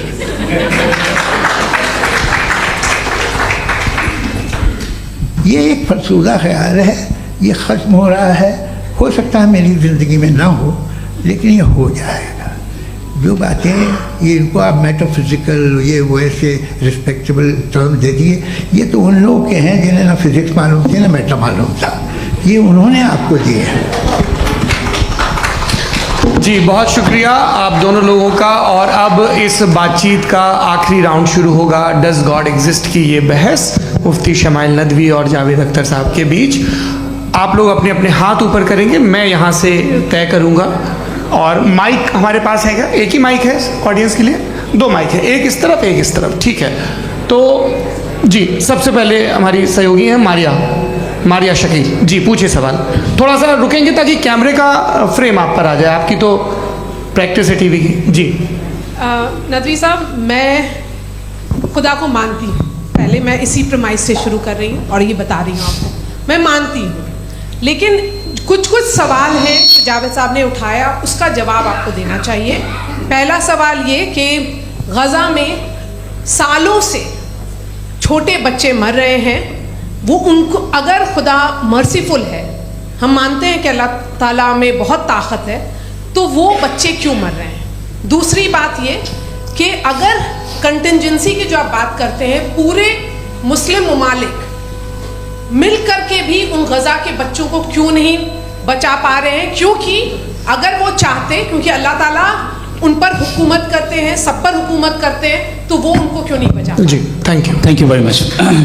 बहुत अच्छा किया आपने इस चीज़ को जिक्र कर दिया, मैं इसको और अच्छे से एक्सप्लेन करने की कोशिश करता हूँ। देखें, जहाँ तक आपने कहा कि गज़ा के बच्चों को मारा जा रहा है, देखिए 2 वर्ल्ड व्यू है, एक एथीस्टिक वर्ल्ड व्यू, एक थीस्टिक वर्ल्ड व्यू है। बच्चे मर रहे हैं दोनों वर्ल्ड व्यू में, लेकिन हमारा वर्ल्ड व्यू कह रहा है कि रिकॉम्पेंस है, ये कह रहे हैं कि उनका मरना बेकार जाने वाला है, कोई उसका रिकॉम्पेंस नहीं है, चूंकि इनके यहाँ आखिरत और अल्लाह का कोई तसव्वुर या गॉड का कोई तसव्वुर नहीं है। आपने ये सवाल किया कि गॉड मर्सीफुल है, क्यों नहीं रोकता? ये मैंने बताया कि ये मिसकंसेप्शन है लोगों के दरमियान कि गॉड को सिर्फ मर्सीफुल और ओमनीपोटेंट समझते हैं। गॉड के सिर्फ यही 2 एट्रीब्यूट्स नहीं हैं, गॉड के कई सारे एट्रीब्यूट्स हैं, उनमें से अल हकीम भी है, उनमें से ऑल वाइज भी है, ऑल नोइंग भी है। लिहाजा अगर इस दुनिया में किसी को तकलीफ आ रही है और गॉड उसको नहीं रोक रहा है, वो इसलिए नहीं रोक रहा है चूंकि इंसानों को फ्री विल दिया गया है। ठीक इसी तरीके से अगर एक डॉक्टर किसी छोटे बच्चे को इंजेक्शन लगा रहा है, उसे तकलीफ पहुंच रही है, उसके लिमिटेड पर्सपेक्टिव के एतबार से ये गलत हो रहा है और डॉक्टर बुरा है। लेकिन जब आप ब्रॉडर पिक्चर को देखेंगी, आपके और हमारे पास सिर्फ एक पिक्सल है, हमें इतना नजर आ रहा है कि गज़ा में कत्ल हो रहा है, लेकिन इसके पीछे कितना रिकॉम्पेंस उनको मिलने वाला है, पूरा पिक्चर गॉड के पास है। तो एक पिक्सल से आप पूरे पिक्चर को कभी भी जज नहीं कर सकती। आप इसमें कुछ जोड़ना चाहेंगे? आपको कुछ बोलना है इसमें? भैया आपने बहुत अच्छा जस्टिफिकेशन दिया, या आप वो जो वहाँ के प्राइम मिनिस्टर इजराइल के उन्हें भेजिए, वो बहुत खुश होंगे। आप जस्टिफिकेशन दे देना कि अगर गॉड नहीं है तो बच्चे क्यों मर रहे हैं, आप बताएं। जी, वो ये सवाल पूछ रहे हैं कि अगर आप ईश्वर का अस्तित्व नहीं मानते हैं तो उन बच्चों की मौत को आप कैसे इंटरप्रेट करते हैं? भाई ये दुनिया जो है, जो ताकतवर लोग होते हैं वो एक नाइंसाफ़ी करते हैं। तो ये अच्छा काम है, आपके नज़दीक तो नेचर नाइंसाफ़ी पे मबनी है। अरे मेरे भाई, आप नेचर की कहाँ बात कर रहे हैं, तो इंसान की बात। तो फिर जब मैं इंसान की बात कर रहा था, आप नेचर की बात करने लग गए। क्रॉस एग्जामिनेशन नहीं। हाँ, अब आप मुझे बोलने नहीं देंगे तो अलग बात है, आप बोलिए, मैं मुझे कोई जी नहीं, ये क्रॉस एग्जामिनेशन बोल तो लेने दीजिए। जी बोलिए। क्या बात ये है कि ह्यूमन सोसाइटी तभी साथ में रह सकती है जब वो मोहब्बत से, एकता से, एक दूसरे के एहतराम करके रहे। इसके अलावा पॉसिबल नहीं है, अकेले तो इंसान रह नहीं सकता। वहाँ पर कुछ लोग हैं जो फाउल करते हैं, वो फाउल हमेशा से तारीख में होता आया है। आज ये हो रहा है, जो हो रहा है बहुत बुरा हो रहा है, बहुत जालिमाना है, बहुत जाबराना है। उसको आप कहें कि ये बच्चों को कॉम्पनसेशन मिल जाएगा या इसकी इंजेक्शन है, इंजेक्शन तो हेल्थ के लिए दिया जाता है। आप ये कह रहे हैं कि ये बच्चों की जो धज्जियां उड़ रही हैं ये इंजेक्शन है, ये टेस्ट है, ये टेस्ट है, और उस टेस्ट में उनको ऐसा रिकॉम्पेंस मिलेगा जो आपके तसव्वुर के बाहर है। ये आप 3 बरस के बच्चे को बारूद से उड़ा के टेस्ट ले रहे हैं? वाह, वो नहीं ले रहा है, खुदा नहीं उड़ा रहा है, इजराइल उड़ा रहा है। जी, ये तो उसको अगला सवाल लेते हैं प्रोफेसर पुरुषोत्तम अग्रवाल। मुफ्ती साहब, एक निवेदन आपसे है कि कम से कम थोड़ा सा माइक क्लोज, एक रिलीजियस और फिलोसफिकल कर मैं प्लीज। एक रिलीजियस और फिलोसफिकल ट्रेडिशन है जो ब्रह्मांड को यानी यूनिवर्स को ही अंतिम मानती है। सर्वम खलु इदम ब्रह्मम, this is Chandogya Upanishad, and it completely rules out the existence और नेसेसिटी, आपके शब्दों में necessity of a creator. The creation itself is the creator. तो एक मिनट प्लीज। दूसरा जो सवाल आपने अभी, जो आप बार बार कह रहे हैं कि भगवान विद्वान भी है, वाइज, सब जानने वाला। तो अगर विजडम में दुनिया भर के पापों और अत्याचारों को बर्दाश्त करना शामिल है, तो फिर इसका मतलब ये हुआ कि अगर मैं फ्री विल से उसको अपोज करता हूं तो ईश्वर की विजडम और मेरी फ्री विल में कॉन्ट्राडिक्शन है। Because when I am opposing whatever is happening in Gaza, then I am opposing the God's will और गॉड्स विजडम। जवाब लेते हैं क्योंकि तो गॉड की विजडम में, एक मिनट सर प्लीज सर, ये एक जुमला, गॉड की विजडम है कि गाजा में जो कुछ हो रहा है वो हो रहा है, मैं उसका अपोज कर रहा हूं, तो मैं गॉड की विजडम के खिलाफ जा रहा हूं। एक सवाल। दूसरा ये नहीं, आपने दो ऑलरेडी। सर आप और सवाल कर लें, लेकिन मुझे दो जवाब दे। सर, पहले आपने ये कहा, सुनिए मेरी बात सुनिए। भाई इजराइल के गॉड के मुताबिक तुम्हारा ठीक हो रहा है ना? नहीं हो रहा है, ठीक नहीं हो रहा है। मैं बता रहा हूँ क्या हो रहा है। आप तशरीफ रखिए, मैं बता रहा हूँ क्या हो रहा है। Let me complete please. एक सेकंड गाइस, एक सेकंड। ये देखिए, ऐसा है कि ये सब बड़ा आपस में विचार विमर्श के बाद ये तय हुआ था कि कुछ नियम बना लिए जाएं ताकि एक टाइम बाउंड बातचीत चले। और भाई साहब, आप बड़ा ज़रूरी काम कर रहे हैं, लेकिन कैमरे के फ्रेम में आके उस काम को गड़बड़ कर दे रहे हैं। ठीक है गुरु, अब मेरे को कहीं का गुस्सा कहीं निकालना था, सॉरी। नहीं, कोई गुस्सा नहीं है जी। तो प्रोफेसर ने सवाल पूछे, आप उनके जवाब दें, और थोड़ा ये सब लोग थोड़ा ख्याल रखें भाई, सवाल संक्षिप्त रखें जी। आपने दो सवाल किया। सबसे पहला ये कहा कि हमारे पास ये कॉन्सेप्ट है कि ये यूनिवर्स खुद नेसेसरी बीइंग है, creation itself is the creator. How irrational is this कि मैं एग्जिस्ट करूंगा बाद में, लेकिन अभी एग्जिस्ट कर भी रहा हूं, यानी एक ही टाइम में एग्जिस्ट भी कर रहे हैं, नहीं भी कर रहे हैं। This is not true. दूसरी चीज आपने कहा कि अगर इजराइल में, सॉरी माफ कीजिएगा, Israel doesn't exist, occupied Palestine में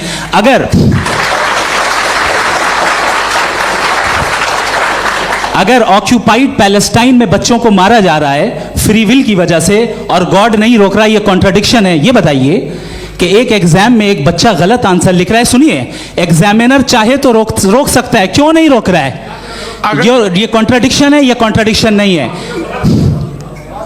माइक नहीं सर, ये आपस में जी, ये क्या आपका सवाल? माइक दीजिए। फ्री विल दिया गया है टेस्ट के लिए, अकाउंटेबिलिटी के लिए। अगर फ्री विल नहीं होता तो आप कहते हैं हमें रोबोट बना दिया गया। नॉट मिसरिप्रेजेंट माय पोजीशन, आपकी जो भी पोजीशन, मैं अपनी फ्री विल के नाते, अपने ह्यूमन विजडम के नाते गाजा में हो रही अत्याचार का विरोध करता हूं। बिल्कुल करना चाहिए। के हिसाब से मैं गॉड की विजडम का विरोध कर रहा हूं? बिल्कुल नहीं। वहां जो हो रहा है गॉड की, बिल्कुल भी नहीं, बिल्कुल भी नहीं।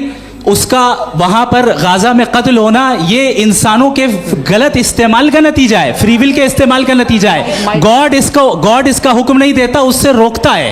यही तो मसला है ना, आपके लिए कॉन्सेप्ट क्लियर? नहीं भाई, आपने तो बताया था इंजेक्शन लगाने से बच्चे को तकलीफ होती है, ये इंजेक्शन लगा। सर आप ऐसे रेटोरिक स्टेटमेंट दे तब तो कोई मसला नहीं समझते रहेंगे। This is a rhetoric statement, this is not a logical argument sir. I am sorry, I am sorry. आखिरी 30 मिनट बड़े मुश्किल होने वाले हैं जी। मुफ्ती साहब आगे बैठे हैं, इनको माइक दीजिए। हाँ तरुण, माइक आप अपने पास रखिए, आपको कैमरे का फ्रेम पता है जी। सबसे पहले दोनों को मुबारकबाद। एक सर अपना आप नाम बता दें। आप अमेरिका में शिकागो में रहते हैं, इतना मुझे याद है। बताया आप, यासिर नदीम अलवाजदी मेरा नाम है। जावेद सर, आपसे क्वेश्चन है इन्फिनिट रिग्रेस के ताल्लुक से। एक हाइपोथेटिकल सिनेरियो है, मसलन अगर आप सर माइक थोड़ा सा प्लीज क्लोज रखें। ओके जी।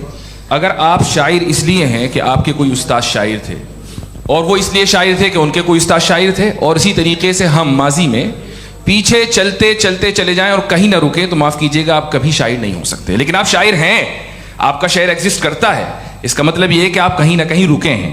तो मेरा सवाल ये है कि क्या आप इन्फिनिट रिग्रेस ऑफ कॉजेस को लॉजिकल फैलेसी मानते हैं या नहीं मानते? हाँ या ना? मैं इन्हें लॉजिकल फैलेसी नहीं मानता हूँ, लेकिन मेरा प्रॉब्लम यह है कि जब मैं नहीं मानता हूँ तो I will continue with this logic जो फैलेसी नहीं हो। आप एक जगह रुक जाते हैं जाके, आप कहते हैं ये गेंद कैसे बनी, ये जजीरा कैसे बना, ये समंदर कैसे बना, ये ज़मीन कैसे बनी, और अचानक गॉड पे जाके आपको ब्रेक लग जाता है। एक बार आप सवाल नहीं करते कि भाई इनको बनाने वाला तो इनसे भी कॉम्प्लिकेटेड होगा, वो कैसे बना, उसके बारे में आपने इत्मीनान कर लिया, वो हमेशा से है। तो अगर आप उसे हमेशा से मानते हैं तो फिर ये मान लीजिए कि कायनात हमेशा से, क्या तकलीफ है? फिर हम वजूद में नहीं आते जी है? हम मौजूद नहीं। अच्छा सर क्यों नहीं होता? मैं बताऊं प्लीज। जैसे मैंने मिसाल दी आपके शेर, आपका शेर कभी वजूद में ना आता अगर शायर इसी तरह चलते रहते हमेशा। जी माइक मेरे ख्याल से इन्फिनिट रिग्रेस का कॉन्सेप्ट क्लियर नहीं हो पाया। ऐसा रहने दे, लेट्स मूव ऑन सर। ठीक है। हाँ थोड़ा सा मॉडरेटर का भी ख्याल रखें। नहीं नहीं, आपने तो रखा है, आपने रखा है। यहाँ पे गौहर रजा साहब हैं, वो भी एक सवाल पूछना चाहते हैं। माइक यहाँ नीचे से ऑन कर दिए, नीचे। पहले तो ये कह दूं कि मैं उन बच्चों से शर्मिंदा हूं जिनको गजा में कत्ल किया गया, क्योंकि हमारे होते हुए कत्ल किया गया। लेकिन उससे ज़्यादा शर्मिंदगी इस बात से हुई कि मुझे लगा कि मुफ्ती साहब उसको जस्टिफाई कर रहे हैं। बिल्कुल भी नहीं, आप बहुत ही गलत। मुझे लगा मैं गलत हो सकता हूं। बिल्कुल गलत मैं है। सवाल पूछ रहा हूं। सवाल मैं देखिए, सवाल अगर पूछ रहा हूं। एक मैं जावेद भाई से डिसएग्री करता हूं। एक सेकंड देखिए, अगर देखिए ऐसा, एक सेकंड आप सर, वेट, अरे आप कुछ मेरे पहले मुझे अपनी बात कह लेने दीजिए। अगर ऑडियंस तय करेगी तो फिर मॉडरेटर का मतलब नहीं। मेरा आप सबसे ये कहना है, ये बहस दो लोगों के बीच में है, एक तरफ मुफ्ती साहब, एक तरफ जावेद साहब। पिछले 1.5 घंटे से ये लोग अपने अपने तर्क रख रहे हैं। आपकी इनसे इत्तेफाकी हो सकती है, ना इत्तेफाकी हो सकती है। मेरे उस्ताद मुझे सिखा गए हैं कि मुखामुखम में असहमति की गुंजाइश बची रहनी चाहिए। अगर मैं आपकी बहुत इज्जत करता हूं गौहर साहब, आपने जो कमाल की किताबें लिखी हैं साइंटिफिक टेम्परामेंट, लेकिन मेरी ये गुजारिश है आप सबसे कि यदि आप इन लोगों ने जो बोला उन पर टिप्पणियां करेंगे तो ना वक्त की पाबंदी रहेगी, ना वो अनुशासन। आप सवाल पूछ लें, उस सवाल में जो बात आ जाए वो आ जाए। मैं जावेद साहब से डिसएग्री करता हूं, इसलिए जावेद साहब से सवाल पूछ रहा हूं। आपका सवाल जावेद अख्तर साहब से। और सवाल ये है मेरा कि जावेद साहब ने कई बार लॉजिक का इस्तेमाल किया कि साइंस में लॉजिक है और रिलीजन में लॉजिक नहीं है। मेरा ख्याल ये है कि रिलीजन में भी लॉजिक है, लेकिन उस लॉजिक की बेसिस ये है कि आप रुक जाते हैं, जिसका जिक्र जावेद साहब ने बार बार किया, यानी खुदा के तसव्वुर पे आते हुए, गॉड के तसव्वुर पे आते हुए रुक जाते हैं। और इसमें सवाल पूछना मतलब फॉरबिडन होता है। सवाल ये है कि क्या जावेद साहब इससे एग्री करते हैं कि साइंस की लॉजिक अलग है और रिलीजन की लॉजिक अलग है? बताइए सर। देखिए, 3 चीज़ें हैं। साइंस है, एक है मंतिक है, इस्तिदलाल है, और एक जो है कुछ भी नहीं है, फेथ है, अकीदा है। मैं अकीदे की लॉजिक का कायल नहीं हूँ। मुझे आप इस्तिदलाल से, लॉजिक से, रीज़न से समझाइए, मैं मानने को तैयार हूँ, मेरा क्या नुकसान होगा। लेकिन ये कि अकीदे पे मैं नहीं जा सकता हूँ। अकीदे का मतलब है कि तुम ये मान लो, सवाल ना करो, ये नहीं। आप सारी बातें करके, बड़ी साइंटिफिक बातें करके एक जगह जाके खुदा के वजूद पे रुक जाते हैं, सरेंडर कर देते हैं। मैं सरेंडर करने को तैयार नहीं। दैट्स ऑल जी। ये आगे सर बैठे हुए हैं, इनको माइक दीजिए। भाई। वो आप पूछना चाह रहे थे ना भाई? हाँ, नहीं मैं ये, थैंक यू जी। आपका नाम? आसिम इफ्तिखार। आसिम जी, पूछिए। सर, जावेद सर से सवाल है कि आपने अपने माइक थोड़ा करीब है। अपने क्लोजिंग स्टेटमेंट में ये बात कही थी कि मज़हब का जो फ्यूचर है वो ज़्यादा दिन नहीं जाने वाला है। लेकिन मैं देख पा रहा हूँ कि जो ऑक्सफोर्ड यूनिवर्सिटी की एक स्टडी है 2011 में हुई है, जिसके 50 एकेडमिशियंस ने इसको अंजाम दिया था, उसमें वो ये कहते हैं कि जो फेथ इन गॉड है वो इनबिल्ट है ह्यूमन नेचर के अंदर, जिसको हम कहते हैं फितरत के अंदर शामिल है वो। और वो ये कहते हैं कि अगर कोई ये समझता है कि मज़हब को वो ख़त्म कर देगा तो ये उसकी गलत फहमी है। तो आप इसके बारे में, इस स्टडीज़ के बारे में क्या कहते हैं? ठीक है। मैं उनसे एग्री नहीं करता हूँ। वो कौन से प्रोफेसर होंगे? ऐसा उनके क्या पास डेटा है, इन्होंने डेटा के बेस होगा। डेटा क्या हो सकता है? फ्यूचर का डेटा तो नहीं हो सकता ना उनके पास। प्रेजेंट का डेटा हो सकता है। डेटा आपने सुना 100 साल पहले का बाद का डेटा? मैंने तो नहीं सुना आज तक।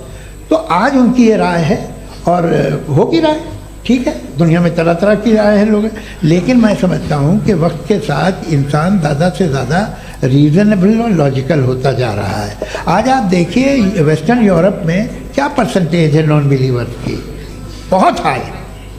वहाँ चर्च खाली पड़े होते हैं। तो अल्टीमेटली तो इंसान कोई ऐसी बात बहुत अरसे तक नहीं मान सकेगा, चाहे गलत या सही, जो उसे, उसके दिमाग को, उसके जहन को, उसकी लॉजिक को अपील न करे। वो कह रहे हैं तो ऑक्सफोर्ड के होंगे, तो कैम्ब्रिज के होंगे, तो मुझे क्या लेना देना। उनका डेटा मुस्तकबिल का नहीं हो सकता है। जी। दीपक, हाँ पूछिए। मैं आऊँगा अभी, पीछे की साइड भी आऊँगा, माइक वहीं भेजूंगा 2-3 साल के लिए। जी जावेद साहब, आपसे सवाल है। नमस्ते। अरे भाई सर, अगर आप ही लोग को तय करना है तो फिर 200 लोग तय कर लें। ये एक साहब पूछ नहीं रहे सर, हैं। Please don't do this sir. Sir, everybody has a right sir, but we can only take selected questions. No sir, अरे ये भाई, यंग लोग भी हैं तो इनकी ये अब बात उतने यंग, सुनिए। भाई आप यंग हैं कि नहीं हैं? एक मिनट, वो कह रहे हैं वो भी आइए, यंग हैं पूछ रहे हैं ना साहब, भाई। आप उनकी नौजवानी पर दावा उनको ही करने थे। हाँ मुफ्ती साहब आप यंग, हाँ पूछे। अरे भैया सर, मेरा सवाल ये है। कुछ इनसे भी तो पूछो। जी नहीं, बस आपसे एक सवाल है। जैसे थीस्टों के पास अपने जो ईश्वर को मानते हैं उनके पास अपने सोशल गेट टुगेदर्स हैं। 5 रोज़ा क्रिसमस आने वाला है, होली है, दिवाली है, ईद है। एथिस्ट क्या ऑफर कर रहे हैं? मतलब मैं इनकी दुकान से बोलूँ, मैं आना चाहता हूँ उस तरफ, पर मैं अट्रैक्ट नहीं हो पा रहा हूँ। मैं सोशल गेट टुगेदर्स क्या है आपके पास? वो ये कह रहे हैं कि जो धार्मिक लोग हैं, अलग अलग धर्म के लोग, उनके उत्सव त्योहार कॉन्ग्रेगेशन बहुत हैं। अब आपको मैं एक सुनाता हूँ, यहाँ हिस्टोरियन भी बैठे हैं। मृदुला जी, आप बताइएगा सही है कि नहीं। ये एक कॉन्स्टेंटाइन, एक ग्रीक रोमन बादशाह था, जो क्रिश्चियनिटी आने के 400 साल बाद उसने डिसाइड किया कि मैं क्रिश्चियन हो जाऊंगा, मेरी पूरी स्टेट कैंसिल हो जाएगी। उस ज़माने में ऐसे ही होता था, राजा जो धर्म इख्तियार करता था वो जनता भी कर लेती थी, इसलिए कि वो हो गया था बैंकरप्ट। और उसे जो मेडिटेरियन कोस्ट के रिच क्रिश्चियन वो थे मर्चेंट, उससे पैसा चाहिए था। तो उसने कहा यार क्रिश्चियन हो जाओ। तो उसने अपने वजीर से कहा कि भाई ये हिस्ट्री है कि अब हम लोग क्रिश्चियन हो जाते हैं। पहले सर हो जाएंगे, कोई प्रॉब्लम नहीं है, लेकिन एक प्रॉब्लम ये है कि 17 दिसंबर से 25 दिसंबर तक जो पेगन फेस्टिवल होता, जो पेगन जो फेस्टिवल होता है वो बंद हो जाएगा, इसलिए कि हम क्रिश्चियन हो गए तो होगा नहीं। तो वो बच्चों को बहुत बुरा लगेगा, पब्लिक को बहुत इन्जॉय करते हैं, खासतौर से 25 को मेन डे। उसने कहा ये तो सही कह रहे हो, ये जीसस क्राइस्ट की पैदाइश कब थी? कहले साहब वो अप्रैल में थी। नहीं, कट करो, वो 25 दिसंबर को है।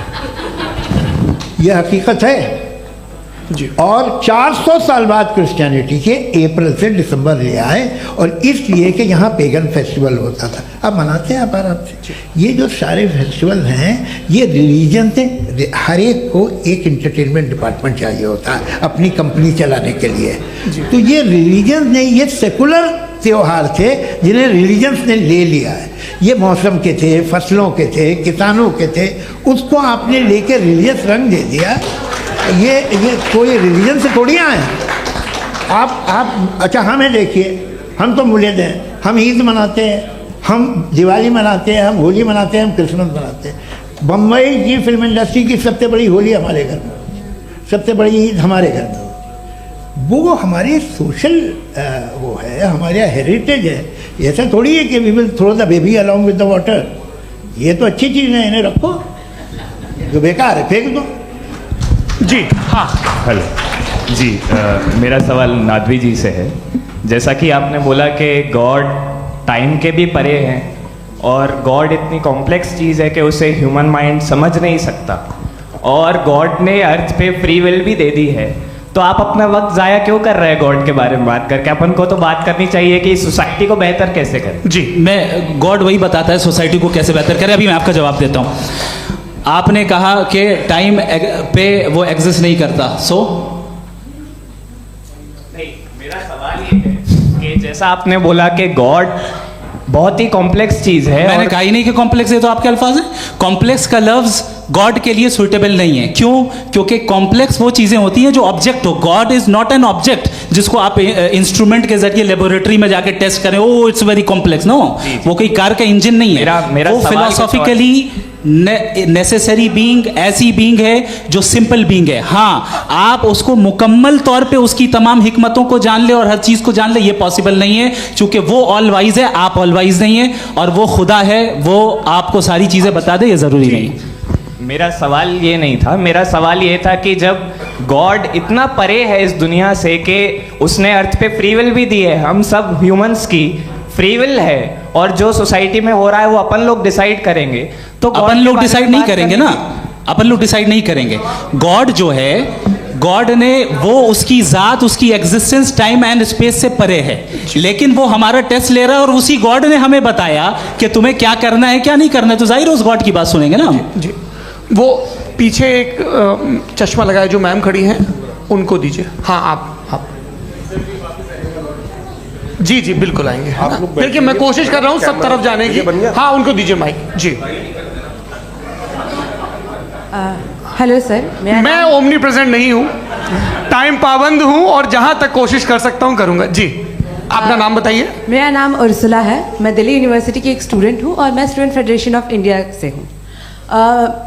मेरा सवाल मुफ्ती जी से है कि इस हॉल के इस कमरे में बैठ के हम लोग रेप की मोरालिटी के बारे में फिलोसफिकली बात तो कर सकते हैं, बट असलियत ये है कि रोज़मर्रा की ज़िंदगी में औरतें रेप के थ्रू गुजरती हैं और हम लोग सिर्फ नंबर्स पे इस तरह नहीं देख सकते, क्योंकि कितनी औरतें हैं इन कंट्रीज़ में जहाँ पे आप बता रहे हैं कि केसेस कम हैं, जिनका एक्सेस है कि वो जाके केस फाइल कर सकें। कितनी औरतें हैं जो जिनको काम करने की आज़ादी है उन कंट्रीज़ में। यूरोप में ये आज़ादी आ गई, यूरोप में ये रूल्स आ गए, तो हम आज उसके बारे में बात कर पा रहे हैं। जी जवाब। आपने ये कहा कि कमरे में बंद होकर हम लोग इस पर फिलोसफिकली बात कर सकते हैं, लेकिन हकीकत में क्या हो रहा है, वो ग्राउंड लेवल पे क्या हो रहा है जो बहुत गलत हो रहा है और वो सफ़र कर रही हैं। आई एग्री, बहुत गलत हो रहा है और जो गलत हो रहा है उसको हमें रोकना है। और क्यों रोकना है, वो गलत क्यों है, हमारे पास इसका ऑब्जेक्टिव फाउंडेशन है, इनके पास उसका ऑब्जेक्टिव फाउंडेशन नहीं है। मैं ये कहना चाह रहा हूँ कि जहाँ पे भी जुल्म हो रहा है, जहाँ पे भी औरत पे जुल्म हो रहा है या उसकी इज्जत लूटी जा रही है या उसे तकलीफ पहुँचाई जा रही है, और सिर्फ औरत नहीं किसी इंसान के ऊपर भी जुल्म हो रहा है, तो उसके खिलाफ खड़ा होना, ये मॉरलिटी हमारे पास गॉड के पास से आई है। वरना जावेद साहब तो कह रहे हैं कि जो है मेजॉरिटी डिसाइड करेगी, तो मेजॉरिटी तो कभी भी बदल सकती है। क्या आप हाँ। ये थोड़ी सी आपको गलतफहमी है। मैं अगर मेरे जुमले से ये मदना निकला या मैंने कहा तो ये जुमला मैं वापस लेता हूँ, ये मेरा मतलब ही नहीं था कि मेजॉरिटी डिसाइड करेगी। मेजॉरिटी डिसाइड करे तो दुनिया में बड़ी वैसे आपने कहा था ये जुमला। अच्छा हो सकता है, मैं मान रहा हूँ, बाद में रिकैप कर लेंगे। अरे एक सेकंड मैं अपनी एक्सप्लेनेशन दे रहा हूँ। मुनासिब बात यह है कि हम सब के सब दिल में जानते हैं कि क्या अच्छा है क्या बुरा है, हमें पता है अच्छी तरह से। जो लोग बुरे काम करते हैं उन्हें भी मालूम अच्छा क्या है। यही तो सवाल था हजरत कि फिर ये मोरालिटी आई कहाँ से? Cross examination. हाँ जी हाँ। मोरालिटी साथ रहने की डिजायर से आई है, यानी साथ रहकर जो कुछ कह दे जो कुछ कर दे वो हो जाएगा? नहीं नहीं, तो आप कायदे से रह ही कर सकते हैं जब तक लोगों में मोरालिटी हो, वरना क्यास हो जाएगा। ये आपको कैसे पता? जी हमने देखा ना, जहाँ मोरालिटी का क्यास हो गया, हम देखते हैं। कहाँ पे देखते भाई? दुनिया में।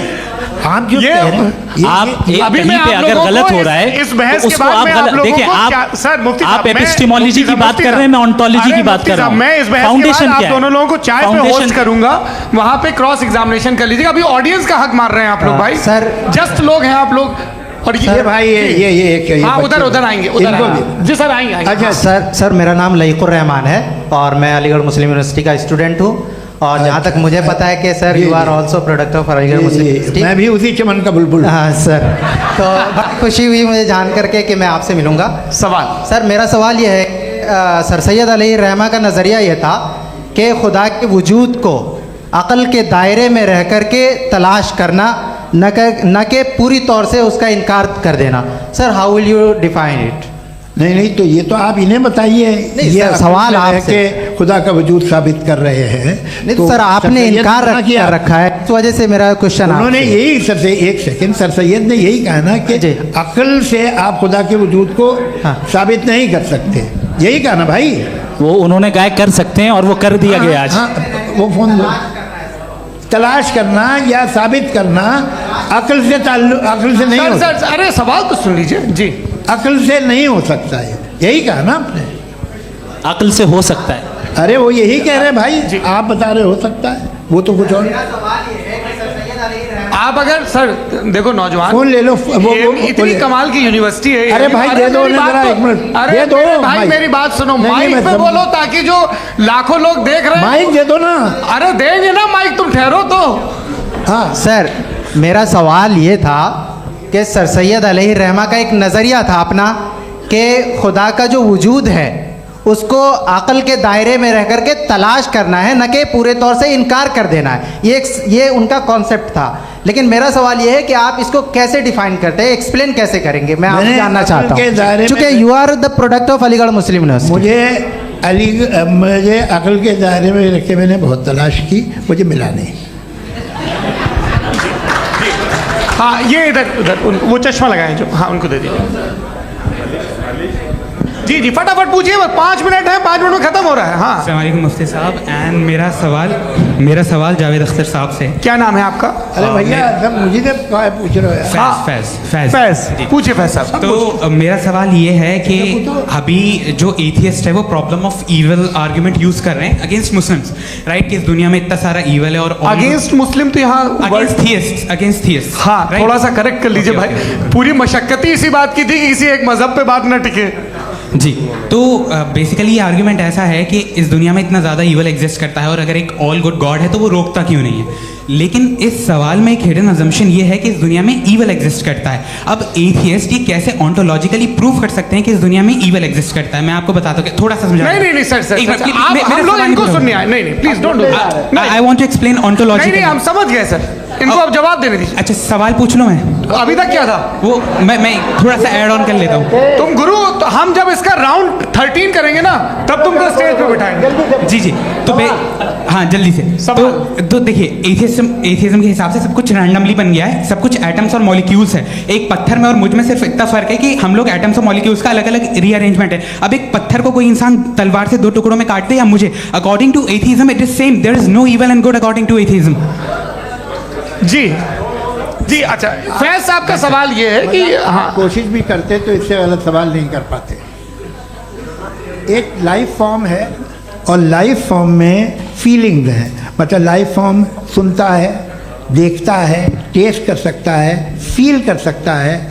तो उसकी जो ये जो क्वालिटी इस बबल में आ गई हैं वो जानवर में भी है, इंसान में भी है। तो जाहिर है कि उसे कोई तकलीफ पहुंचेगी, तो चूंकि उसके पास वो सेंसिटिविटी है तो मैं करेगा। पत्थर में वो सेंसिटिविटी नहीं है। तो ये क्या सवाल हुआ कि अगर पत्थर को काटा तो पत्थर को तकलीफ नहीं होती, तो आपको काटे तो आपको क्यों तकलीफ हो? बैठ जाइए। जी हाँ अगला सवाल। हाँ पूछे जी जावेद अख्तर साहब। अरे भैया सब आप लोग मुफ्ती साहब को छोड़ रहे हैं तो मेरे ही पीछे पड़े हैं क्या? फिर चलो बोलो भाई। You asked how God can exist when children die in Gaza. हाँ? You asked how God can exist when children die in Gaza, and you also mentioned the rise of atheism in Europe. But the same events also are leading many atheists and non-believers to turn towards faith. How do you interpret this contradiction, where suffering pushes some away from God, yet brings others closer to belief? देखिए आपको एक बात बताऊं, दुनिया perfect तो कहीं भी नहीं है, हर जगह कुछ खामियां हैं। बेटा एक मिनट, मैं आप ही को कहेंगे, देखो वो तो कुछ खामियां, कमज़ोरियां, खराबियां सब जगह है।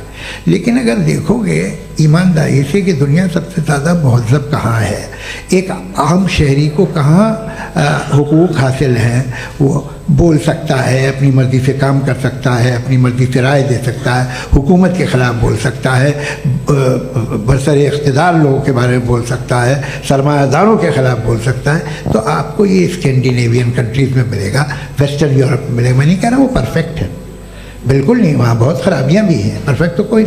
लेकिन जिन जिन मुल्कों में, लैटिन अमेरिका देखो, गल्फ देखो, वहाँ पर आपको ये ज़रूर है कि रेप नहीं होते होंगे। रेप की ज़रूरत क्या है भाई? उसको तो ख़रीद लो, घर में रखो, सड़क पर रेप करने की क्या ज़रूरत है? मगर सुनिए, मगर हकीकत ये है कि वहाँ शख्सी आज़ादी राय देने की, बोलने की नहीं है। जी ये एक आखिरी सवाल मुफ्ती साहब से। हाँ मैम, इनको माइक दीजिए। शुक्रिया। मेरा नाम मनीषा है, मैं हरियाणा से आई हूँ।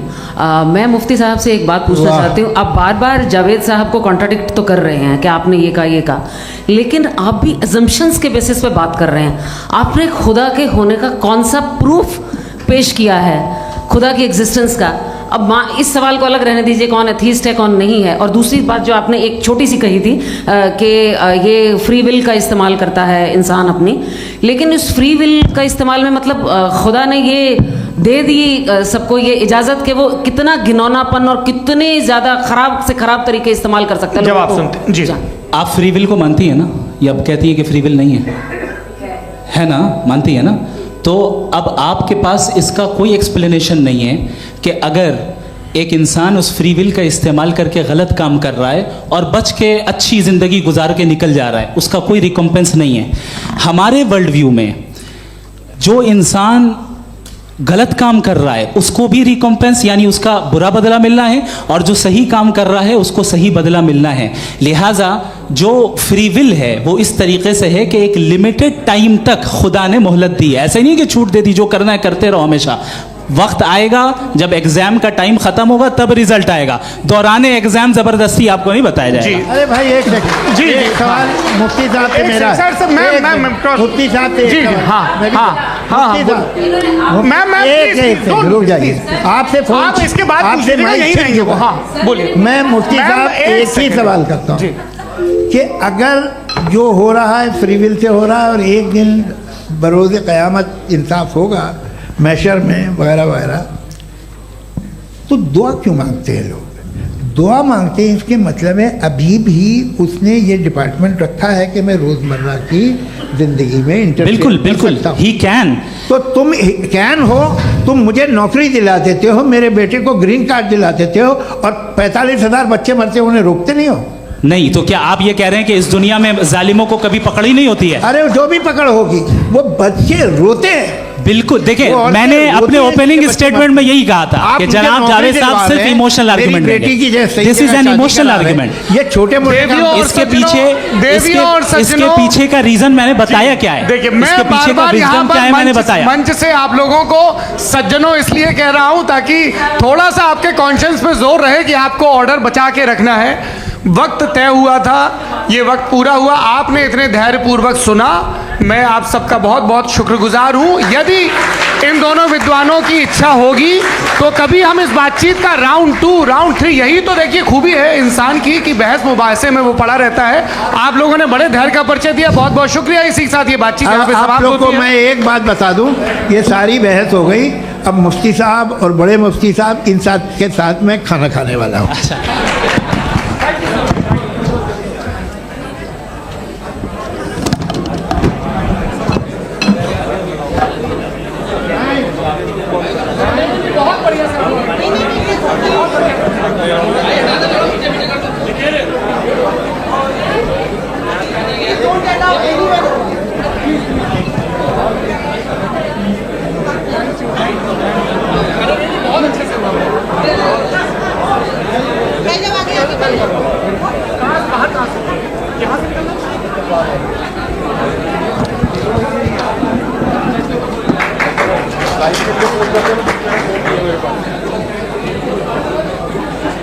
आप